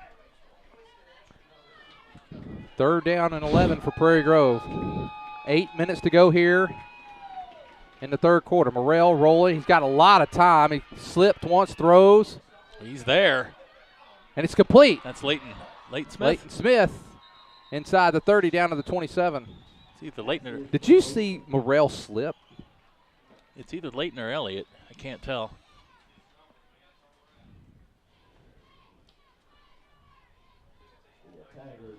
First down.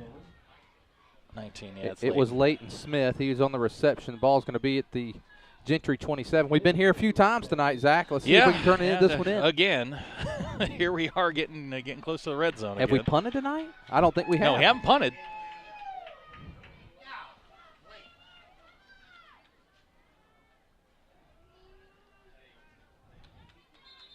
Well, they have shut down the fullback tonight, Zach. I mean, Ellis is doing a great job in there. There's just no running room. The only time we had they took Ellis out a while ago. Mm-hmm. We had some success running in there, but with Ellis in there, he's been a handful 2 handfuls. Yeah, 2. He's doing a great job, and they're just, Boyd's got his hands full in there. They're doubling him. They're doing everything they can. He's hard to move.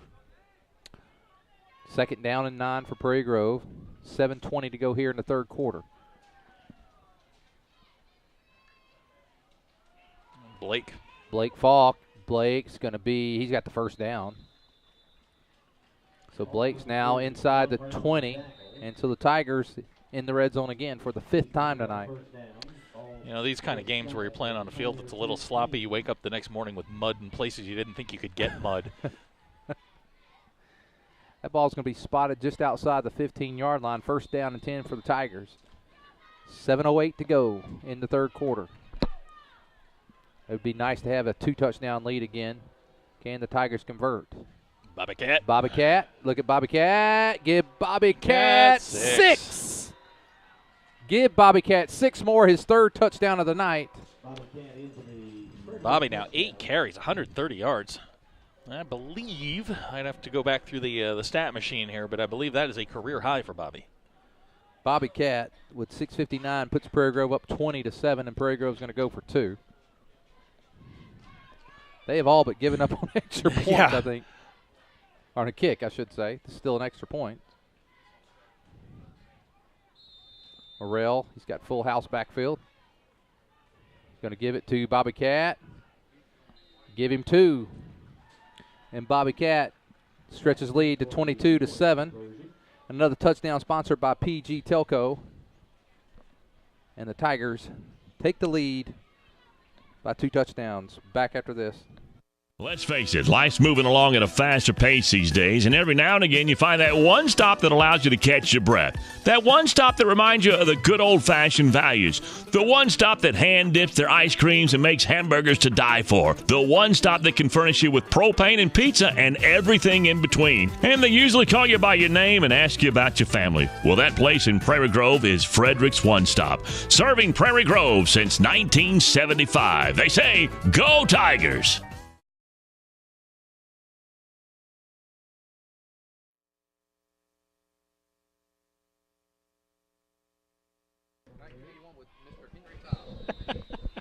New Orleans Superdome. Okay, we're back. 6:59, 22-7, Tigers lead. Blake Falk to kick. Blake gets a pretty good kick. Going to be fielded. It's actually going to drop and catches it inside the 10.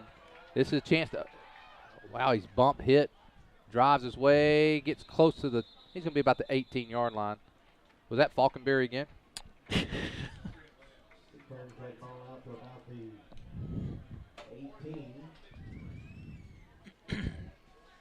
Again. Gentry has not been the beneficiary of great field position at all. I mean, they've worked their way out of a couple of them. They got him up to the 19. So 1st down and 10 for Gentry. 6:51 to go in the 3rd. Tigers leading 22-7. And now Easter from the shotgun. They've been most effective passing the ball, Zach. They've done very little on the ground.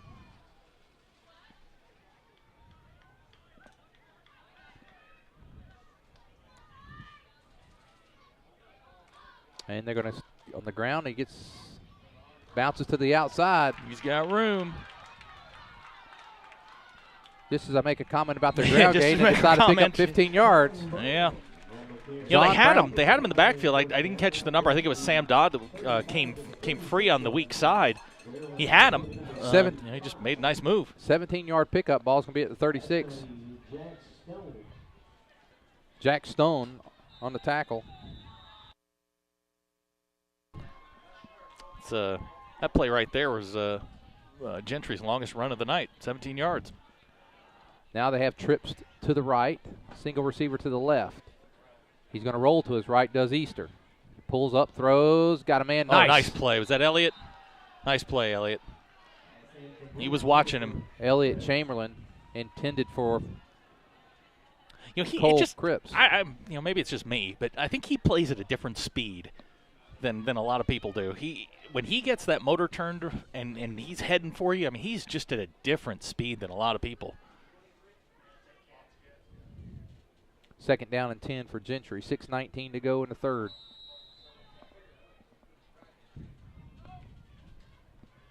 22-7, Tigers lead.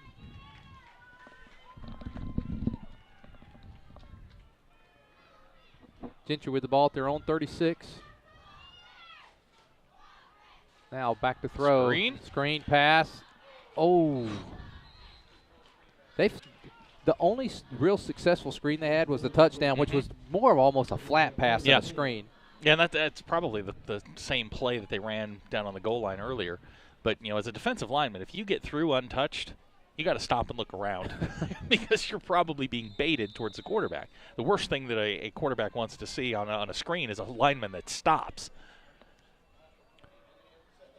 Well, what's been nice tonight is that the pressure that they have gotten when they've been getting free, they've been back there so quick. He's not been able to get – he's not thrown the ball they well. batted down a couple of balls tonight, which you know, we don't see a lot of. They've gotten their hands on some. 3rd down and 10. Back to throw now. Easter, he's going to pick up and run. Prairie Grove's got good pursuit and hit right about the 40-yard line. Yeah, Prairie Grove, they had somebody watching him here in the center of the field. I think that was I can't catch the number here, but they did have a spy on him. And boy, if you're Gentry here, 5:50 to go in the 3rd quarter, you're only down 15. Again, you're 2 plays out of this here. I think you got to kick it, right? Is this where you maybe think about the fake? I don't think so, Zach. Not at this point. I mean, if you hold, you still got plenty of time. Not at your own 40. I mean, you give the ball to Prairie Grove there, and you may have sealed your fate. Eli Lopez, he catches it. Lopez going to be right in the mud again. We're going to be right back. Right back in the mud. You know, Eli's been, probably our most effective punt returner we've had this season. I mean, I think that's his 3rd return tonight. 2nd return for 42 yards.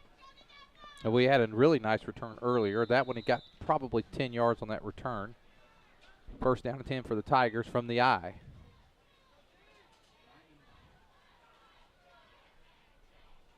And they're going to give it to Bobby Cat. Bobby Cat right up the middle. And a fumble. And the ball is going to be recovered by Gentry at the 47. Bobby Cat, nice run.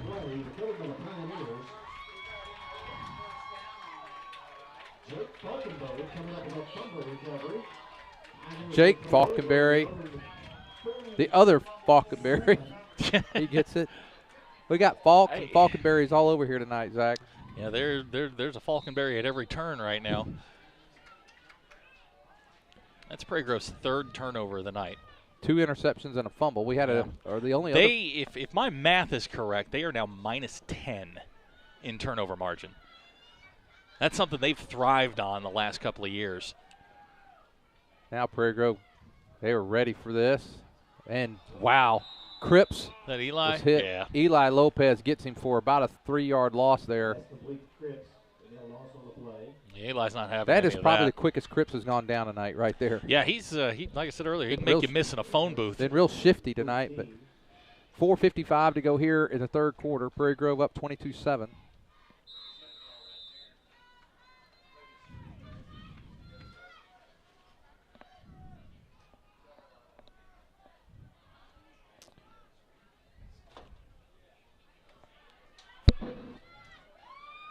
Two receivers to each side coming out of the backfield. There's the touchdown pass play right there.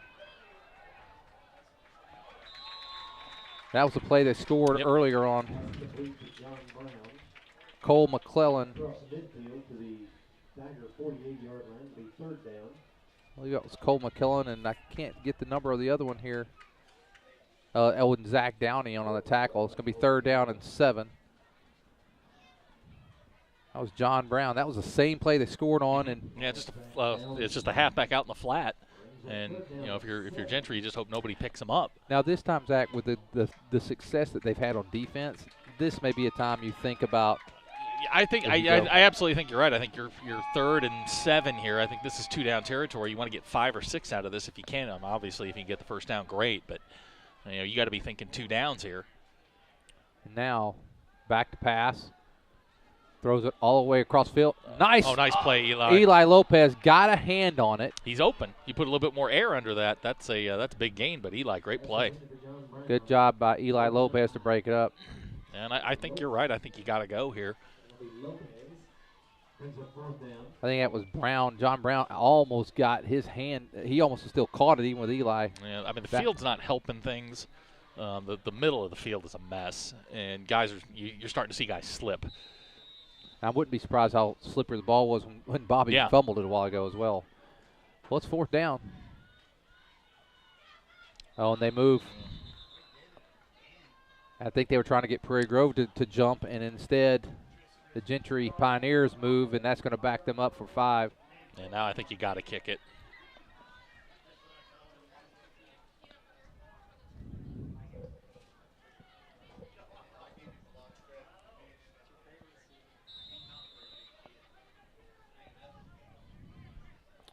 It's 3 penalties tonight on Gentry, all of them motion penalties. Good snap. Easter, good punt. This time they're going to get away from it. Best punt of the night. You know what? They should have marked that ball back. They touched it back around the 15. But Prairie Grove will start at their own 10 with 3:23 to go here in the 3rd. A 90-yard drive, Zach, would be a nice 44-yard punt. So they've actually kicked the ball really well, and there's 6 punts right now for 34.5-yard average. And, you know, your oddity of the night, Gentry 0 for 8 on 3rd downs, but 1 of 1 on 4th downs, and that was a big one.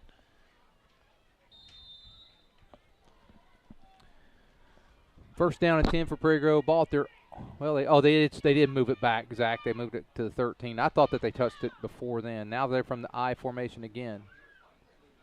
This time, Bobby Cat. He fumbled again. I think it was Blake this time. Maybe another loose football. Pioneers have come up with it. Scott Crowell coming up with a fumble. The fourth turnover of the night, Zach, and Gentry's in business at the Prairie Grove 20.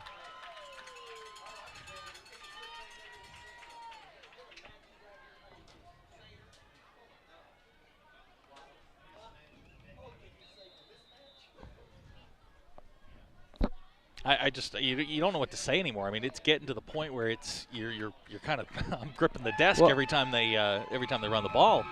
And you're right. I couldn't tell if that was. It was Blake. Was it Blake?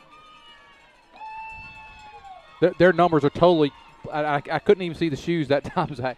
And now Easter pumps once, looks, got someone in his face. John Brown. John Brown catches it inside the 10, down about the 6. It's the same play they scored on. He just ran it a little bit deeper. He's down to the 5-yard line. It'll be 1st and goal. What I'm starting to see Gentry do, Zach, and you'll notice this, they're letting the pressure come through and they're releasing. And they're allowing those guys to get out in the flats, and that's where they're hitting him. He went out of the backfield kind of down the seam. That's just a trail route. You've got Falconberry going deep and Brown coming up underneath him, and nobody picked him up. And now they're going to get Brown in the backfield, and he's hit, spins, then down inside, close to about the 2-yard line. 2:45 to go here in the 3rd, and Gentry trying to get back in the game. They're down 22-7. The 2nd and goal.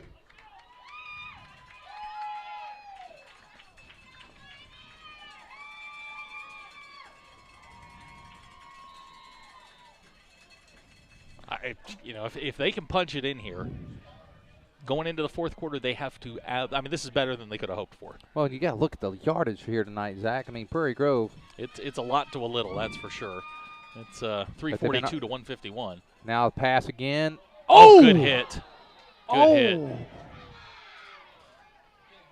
Wow. Pass is incomplete. Pass intended for Dakota Smith. I think that was that Chamberlain that came? You know what? When helmets are flying off, that's my guess.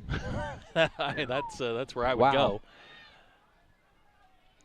Dakota Smith not happy. He felt like he should have got a helmet to helmet. Didn't get the call, and with 2:08, it's 22-7, 3rd down.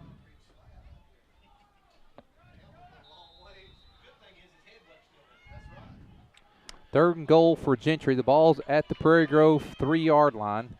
2:08 to go. Tigers up 22-7. 13 seconds left on the play clock. Now down to 10 seconds left on the play clock. We got some cowbells. It's loud over here on the Gentry side. You can never have enough cowbell. Brown, he pushes. And John Brown puts it in the end zone. It's 22-13. This is a critical extra point. Well, I think you got to go for 2, don't you? They are going to go for 2. They're going for 2 here. Now, here's the thing, Zach.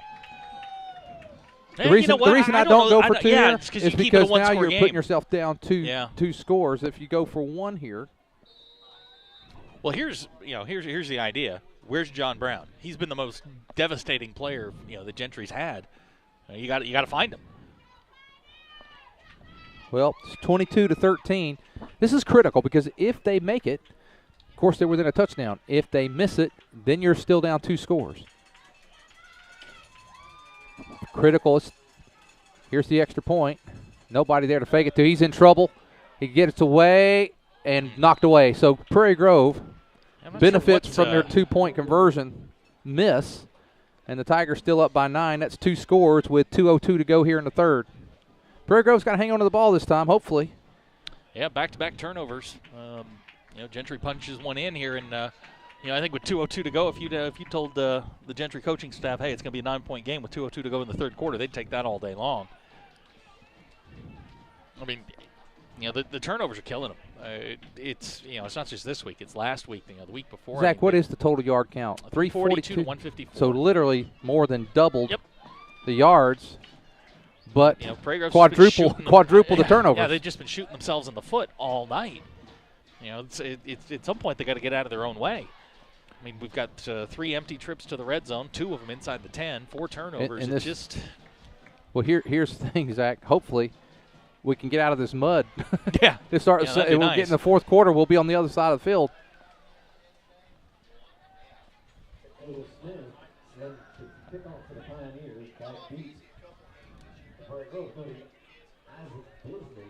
Well, 2:02 to go, Zach. 22-13. Tigers lead. You and I talked about this week. We felt like this could be a game that we could blow out, which we had opportunity early, or we could be close, and it's probably the way it's going to finish is going to be close. And Blake, he's gone. He's gone. Well, good play.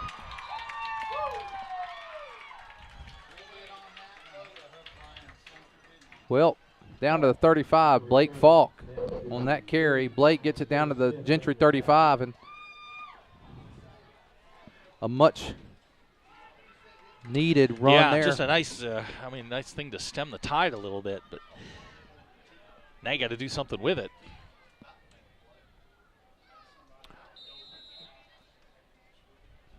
First down and 10, Prairie Grove ball at the Gentry 35, 1:48 to go in the third quarter. We can update the Gravett game. It's 21-0 Gravett over Huntsville.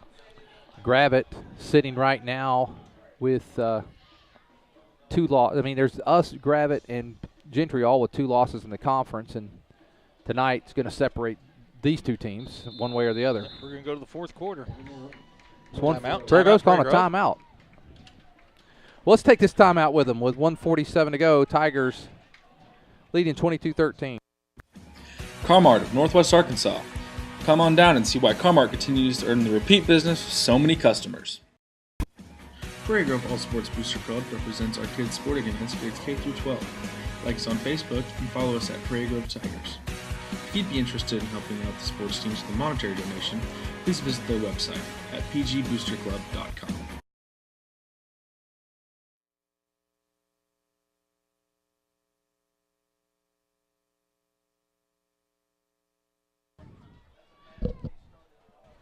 Okay, as we come back, Prairie Grove, 1:47 to go in the third quarter. 22-13, Prairie Grove leads. Ball at the Gentry 35. Nice kickoff return using the star there. Yeah, it's the first time it's really worked for big yardage. There's a clean jersey, Zach, here in the backfield. But it goes to Eli Lopez. Lopez inside the 30 down to the 27. I think that's Solomon Walker's in.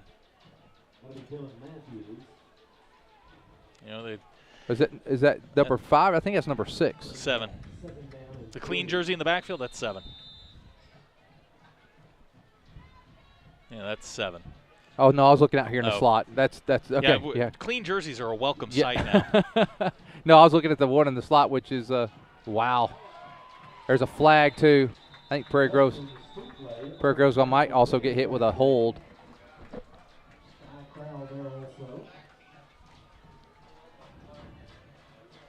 Eli maybe got a yard, but I think it's going to.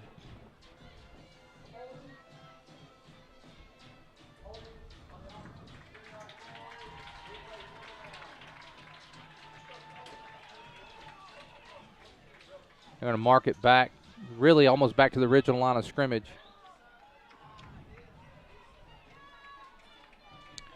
We kind of got a break there. That was more of a 7-yard penalty, Zach. Fumble. Jeez, they lost it again. Gentry got it. That was just a slip right there, and Gentry's going to have another. That is the 5th Prairie Grove turnover of the night.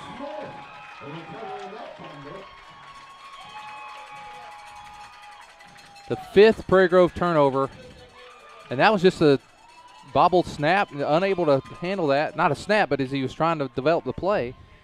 And now Gentry has it 1st and 10 at their own 40, 1:02 to go here in the 3rd. And Gentry's got all the momentum. I mean, they have dominated the second half outside of the one Prairie Grove drive. They've really controlled play here in the second half. I mean, they've got to have all kinds of confidence right now. Well, Prairie Grove's just really kind of shot themselves in the foot with 3 turnovers. Now here is the handoff to Brown. Brown, he's hit around. He's going to get up close to the 45. They're going to mark him at the 44. Pick up of 4 yards. And with 50 seconds to go here in the 3rd, Gentry gets a 4-yard gain, be 2nd down and 6. 22-13 Tigers.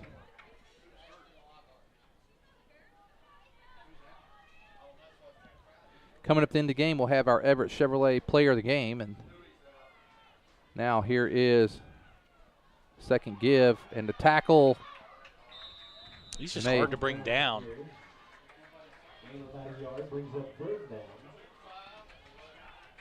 Cole McClellan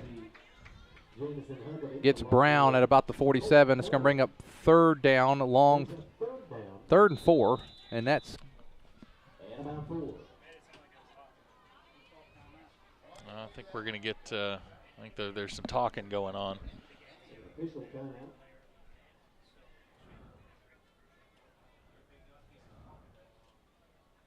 Looks like there may be a little chattiness going on down there on the field.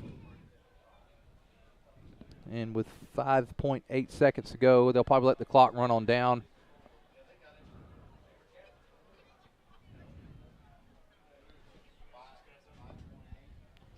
And they're going to run it. That's going to do it. Well, we're going to go to the 4th quarter here. Prairie Grove hanging on to a 22-13 lead. We'll be back for the 4th and final quarter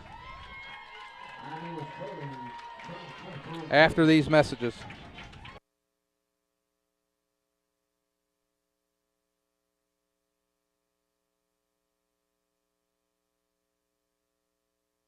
I wonder if Buck Lewis had any idea as to what he was starting when he sold his first Ford back in 1946. He was on the square in Fayetteville. Then Tom and Herb Lewis made the move to the current location on North College back in 1969. But through all those years, a Lewis has always been at the helm, and that tradition continues today.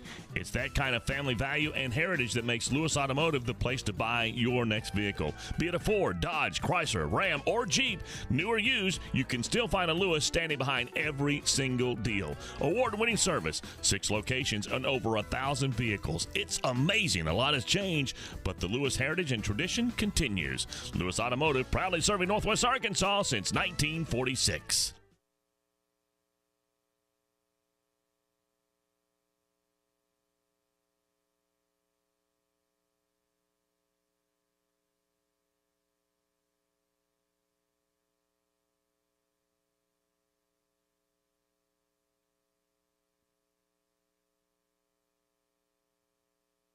Well, Zach, we're back for the 4th and final quarter.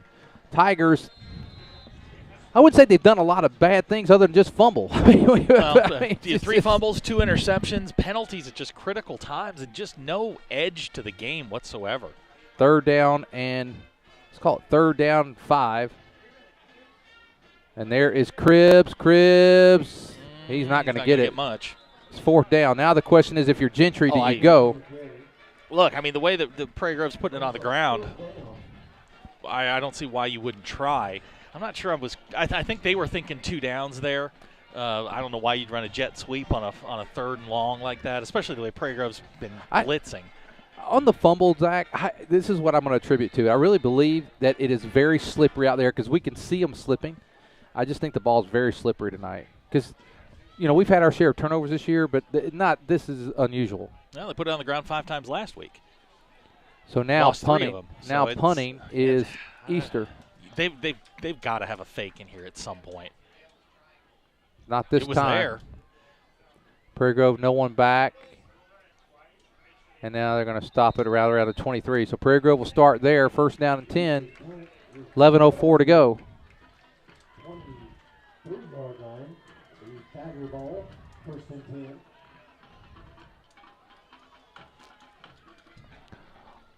$11:04 to go in the ball game. Tigers up 22-13. It's still a 2-score game, and that's what the and that's a big.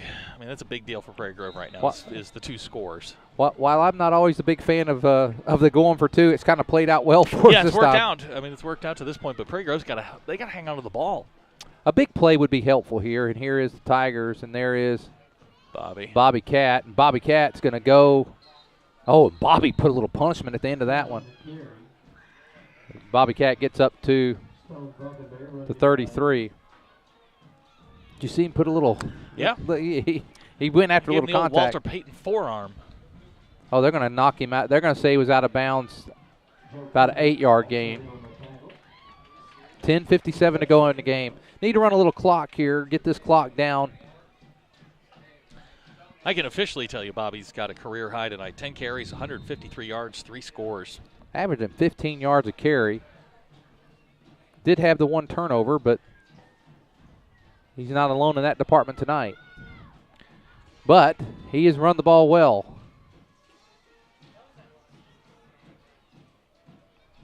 That's Blake. Blake Falk. Blake. I'm telling you, his running style reminds me of Eric Dickerson. That's a lofty compliment, Zach. Just the style. Lofty. 1st down for the Tigers. Ball at the 37. We'll tell you next week will be senior night in Prairie Grove as the Prairie Grove Tigers take on the Berryville Bobcats. We'll come to you that night. Again, a senior night on that evening. Band better have their A game next week. Yeah, to be the battle of the band. Our band has stepped it up a notch. And now Morrell under center. Going to give. Hit in the backfield. Bobby's hit back there this time. Not much going.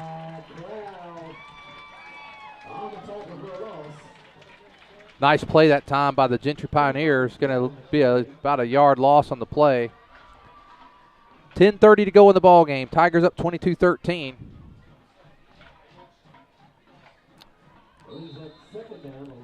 Following next week's contest with Berryville, Prairie Grove will close out their regular season just about 4 miles down the road in Lincoln. That'll be an interesting evening. Be the first time playing that field. Here is 2nd down, long. Oh. Wow. Boy. That may have not have been the best reception because we lost yards, but at least it wasn't an interception. Yeah, I thought it was going backwards. My eyesight's just awful. But Lopez catches the ball, but it's about a 3-yard loss, maybe a 4-yard loss, so it's going to be 3rd down and, well, wow, that's a good 3rd and 14. 9:40 to go in the ball game. Tigers. I got a feeling we're going to see the draw here because I don't think punting at this point is a bad idea. A turnover's a bad idea. Yeah, you got Bobby in the wingback spot. I'm calling draw here. May go Bobby, may go Dylan Sainer. We're going to go with Dylan. He's looking Dylan's way. Dylan catches it. Dylan stays on his feet. Dylan gets the 1st down and more. Look at Big Dylan. Look at Big Dylan Sainer out to the 41-yard line. Yeah, that's why I'm not an offensive coordinator. Dylan was able to keep his feet. That's first time he's been loose today. It's a big first down for the Tigers. Gets them out. Now the Tigers are probably going to play, in 4-down territory. If I told here. you before the game started, almost 400 yards of total offense. Bobby's at 152. Dylan, at this point has got what's he got receiving? He's got 5 catches for 48 yards.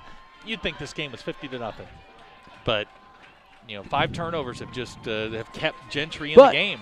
The Tigers are on the roll now. They're at the ball at the 41-yard line, and there is Mr. Bobby Cat. Bobby Cat. Look at Bobby Cat. Bobby Cat inside the 25-yard line, and Bobby has ran the ball except the best we've seen him since the Westport game. Yeah, this is he's clearly healthy again. Down to the 25-yard line, and we tend to forget what an injury can do sometimes. It can set you back, and I mean you've played, I've played. I know that when an injury can linger on, you're not always on. Your heart may always be 100%. But sometimes you're just not able to do it. Vacuuming, and I said, that's it. No more vacuuming for 2 weeks. First down and 10, the ball at the Gentry 25. There is Eli Lopez. Eli Lopez buries this down. He's going to be tackled forward to about the 20. That's going to be 5 more yards for the Tigers. Flag on the play. It's going to back the Tigers up. It's probably going to be a hold. Yep, it's going to be on the Tigers. Let's see where they're going to. It's going to be from the spot of the foul. It looks like they're marking it from about the 23, so back it up probably to the 33.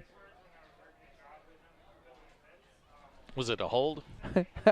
I know they have to do this, Zach. But when the ref looks over to the other coach, say, "Are you taking the penalty?" It's like, "Nah, we're just getting a 5-yard gain." Why? I mean, it's almost I know it's protocol. I know it's what they have to do, but it's he looks over here like, "Are you taking it?" I'm like, no, I don't think we'll take it. Let it go. Let it go. 8:12 to go in the ball game. Tigers up 22-13. First down and 18 with the ball at the Gentry 33-yard line. They're going to let the clock. This is now the clock's kind of your friend. Yeah. With a 2-score lead, you can bleed the clock a little bit. 5 penalties on the Tigers tonight, 45 yards. There is Bobby Cat. Bobby Cat just bulls his way forward. Bobby staying on his feet. Hang on to that ball, Bobby. Bobby Cat. He reminds me of Bo Jackson in Tecmo Bowl. You just can't tackle him. Down to the original Tecmo Bowl, by the way.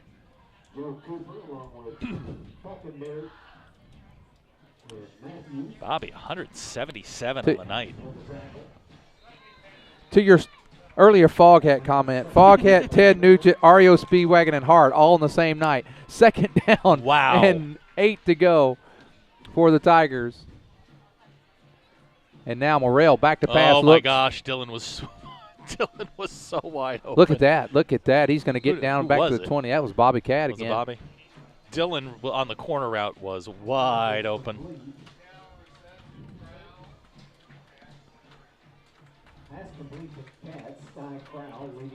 Bobby Cat gets the ball inside the 20, just barely inside the 20. It's third down, long 4 to go for the Tigers, 6:45 to go in the ball game. Tigers up 2 scores, 22-13.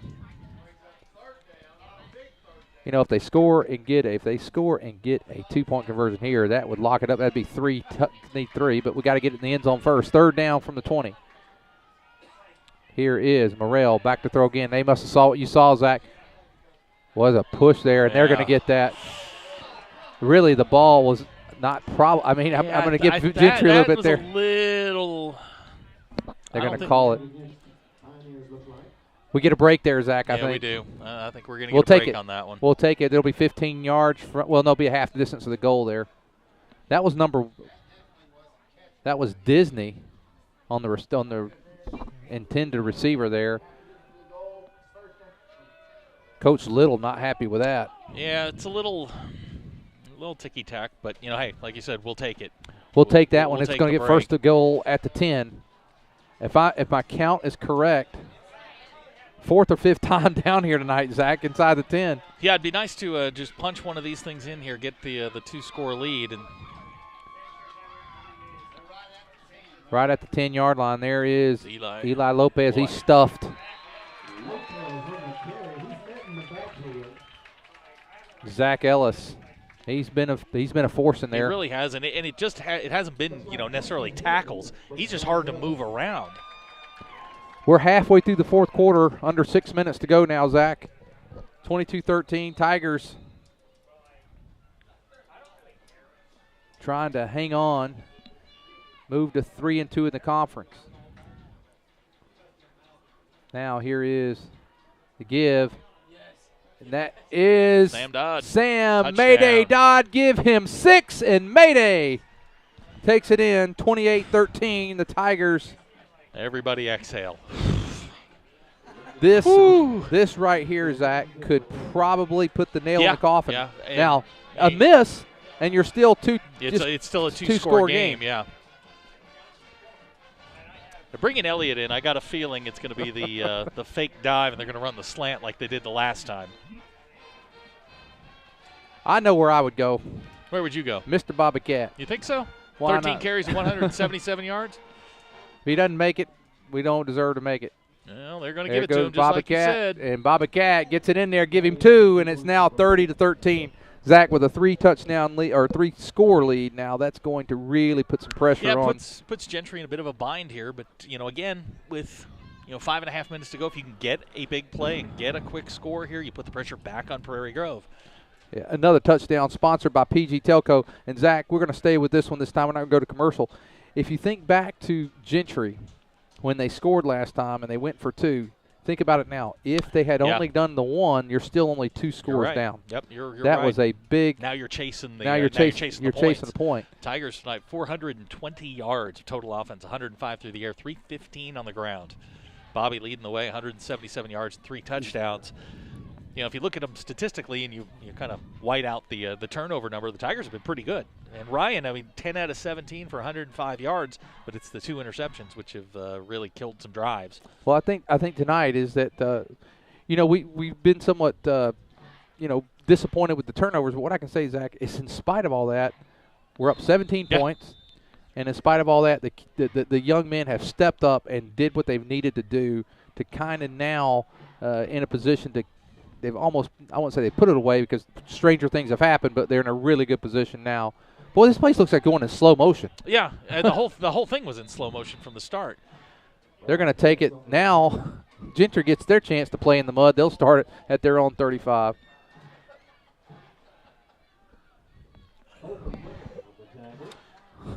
This mud out here, Zach, is just on. Yeah, the field is in rough shape. It was in rough shape when we got here, and then you play 3.5 quarters on it. It's really starting to deteriorate up near the, and it's really just in between the hashes between the 30s.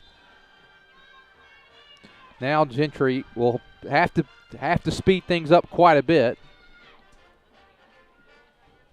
Now here is Easter back to throw, does complete. That's Brown. He's going to be hit. Is that Eli got him? Eli Lopez got him first.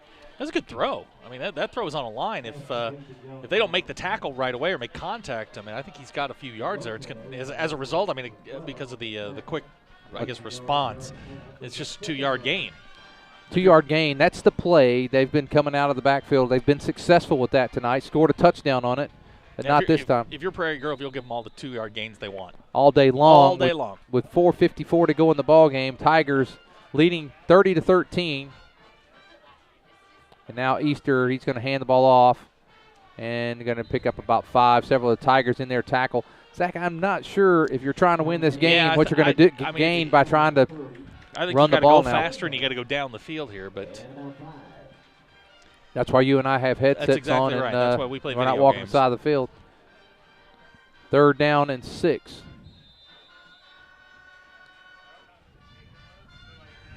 .420 to go in the ball game. Tigers a stop here, and you can, we did not punt tonight, Zach. No, we did not. Up to this point. Of course, we may get another series where we do, but at this point, no punting so far for the Tigers tonight, which means, wow, Easter rolling to his right. He's got a little running room, and now being hurried. Well, almost that was a nice caught move there by Falkenberry. He broke free on the far side. nice job at the Tigers. You know, it looked like Easter's going to have some time. They got some pressure on him. Now it's going to be 4th down and 5. With 4 minutes on the nose to go in the ball game, Tigers up 30-13. Yeah, they're going to take a timeout. They're going to think about this. Well, this is it. I mean, yeah. for them, if there's any chance of them winning, this is it. Well, let's take the timeout with them with 4 minutes to go in the game. Tigers leading 30-13.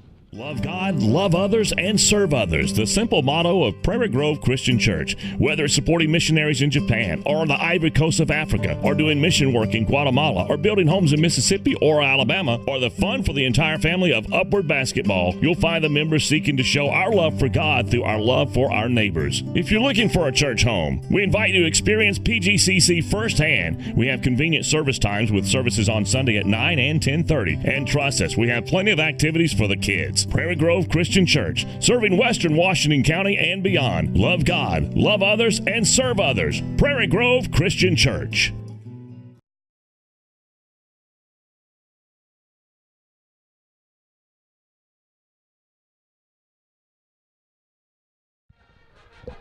Okay, here's the situation with 4 minutes to go in the game. Tigers up 30-13. Ball at the Gentry 39-yard line. 4th down and 5. Really, Gentry's last hope for any kind of shot at winning is resting right here on this play. Prairie Grove stops, and they'll probably be able to round the clock. Gentry has 2 timeouts left, but at that point it'll all be worked out pretty much, just academic at that point. So 4th down. They hand the ball off. It's a reverse. They a block in the back. And pass. That's going to.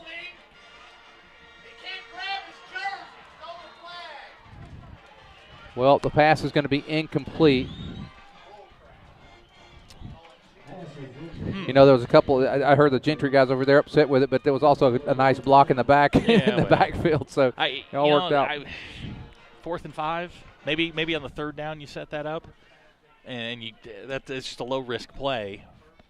And Elliott did a nice job. He was running with him, you know, on the deep on the post pattern. And Falkenberry was a quarterback at the beginning of the year. So I'll tell you what you kind of think, though. I think he had a better chance at running it at that point than he had throwing it. I know what they were trying to do. I know the play it was called. You set Solomon Walker there with a clean jersey. Prairie Grove's going to move. Going to back them up 5 with 3:49 to go in the game. Tigers up 30-13 now. 6th penalty on the night for the Tigers.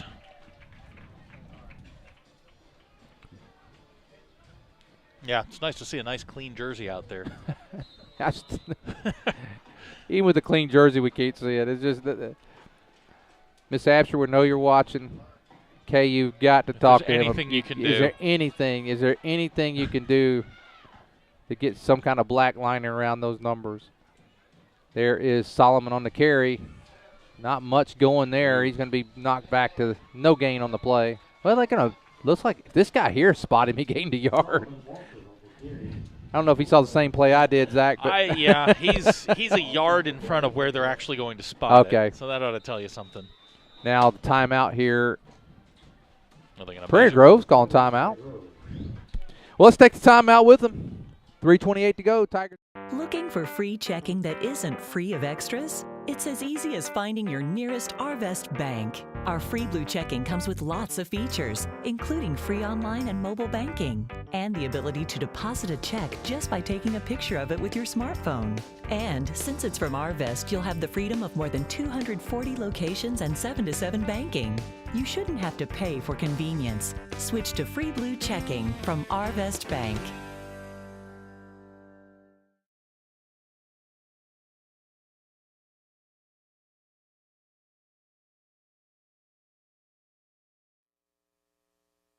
Radrick. Okay, we're back with 2 minutes, or 3 minutes and 28 seconds. 2nd down, ball at the Prairie Grove 44. 2nd down and 14 for the Tigers. I want to get a first down, Zach. I want to go the whole game without punting here. Well, I don't think they're going to punt anyway. I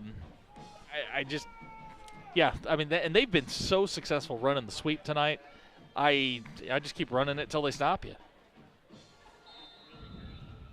There's clearly no cell signal up here.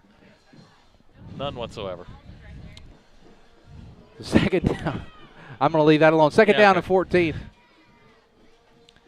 Tigers throwing the ball. Leighton. In and out of the hands of Leighton Smith. Now it's going to be third down and 14. 3:22 to go.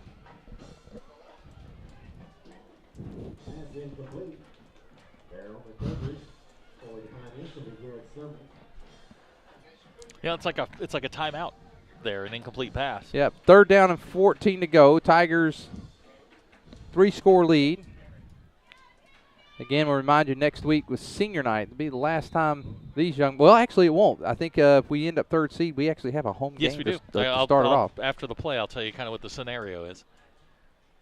Ball back to pass. Throws complete to Sainer. That's not a bad idea. Look at Sainer's got the first. Sainer's got more. Look at Sainer. Big Dylan Sainer down to the 21-yard line. If it were to end with us as the third seed, we'd have a first-round home game and then an away game on the second round of the playoffs. And that away game right now, boy. It'd be a trip. Not just a trip. It's if things were to end tonight, you'd have Central Arkansas Christian in the first round, and the winner of that game gets a trip to Arkadelphia. First down and 10 for the Tigers. Ball at the 20-yard line. And now the Tigers are going to let it go down 8-7. There is Eli Lopez. Eli Lopez inside the 15, down about the 14. 2:42. Well, Zach, for our Everett Chevrolet player of the game, I think it's pretty obvious. It's very obvious tonight. Bobby Cat. Easy. First time we've been able to say that this year. Bobby, 13 carries, 177 yards, 3 touchdowns. He does have I think he's got 1 reception tonight for 4 yards. And he's got an interception. Nice job tonight by Bobby Cat. Welcome back. Missed him. Guess who's back? Don't. Don't. You say too much. Second down and 3 for the Tigers. That is Solomon Walker. Wow, keep going, Look Solomon. At it. Solomon Walker down inside the 5. Now with 1:49 to go.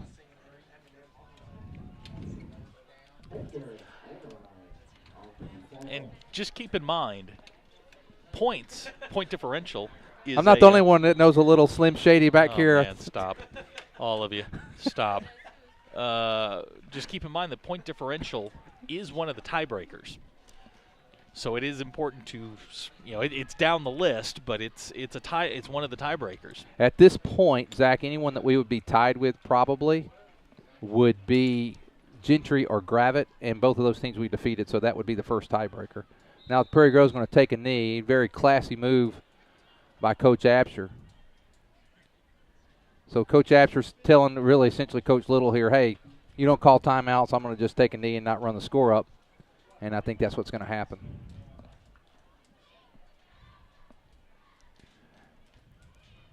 Yeah, because right now, Zach, with Huntsville,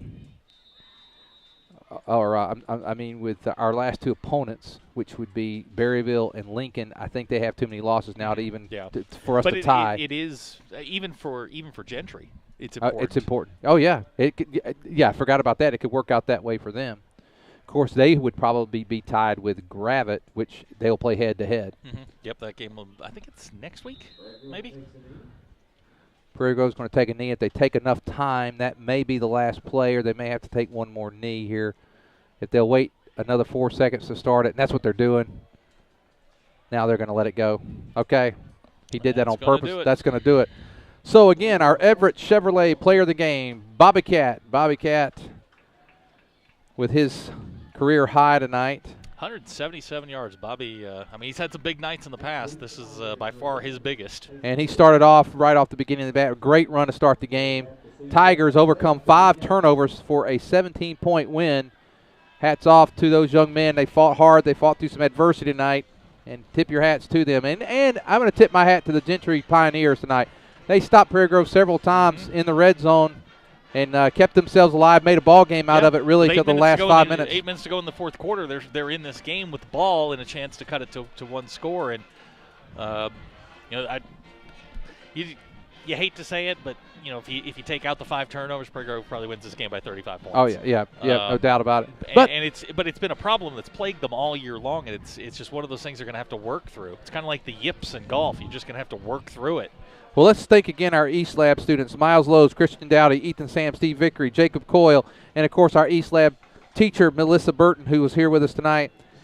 Zach, let's hit the stats and let's call it a night. Big night for the Tigers, rushing the football 41 times for 333 yards. They did throw it for 128 for a total of 461 yards. Defense played really well, 61 yards rushing, 165 total. That's 104 through the air for Gentry. Big number, and I just noticed this just a second ago. Tigers 5 out of 8 on third downs, really converted at a high rate. Gentry just 1 out of 11.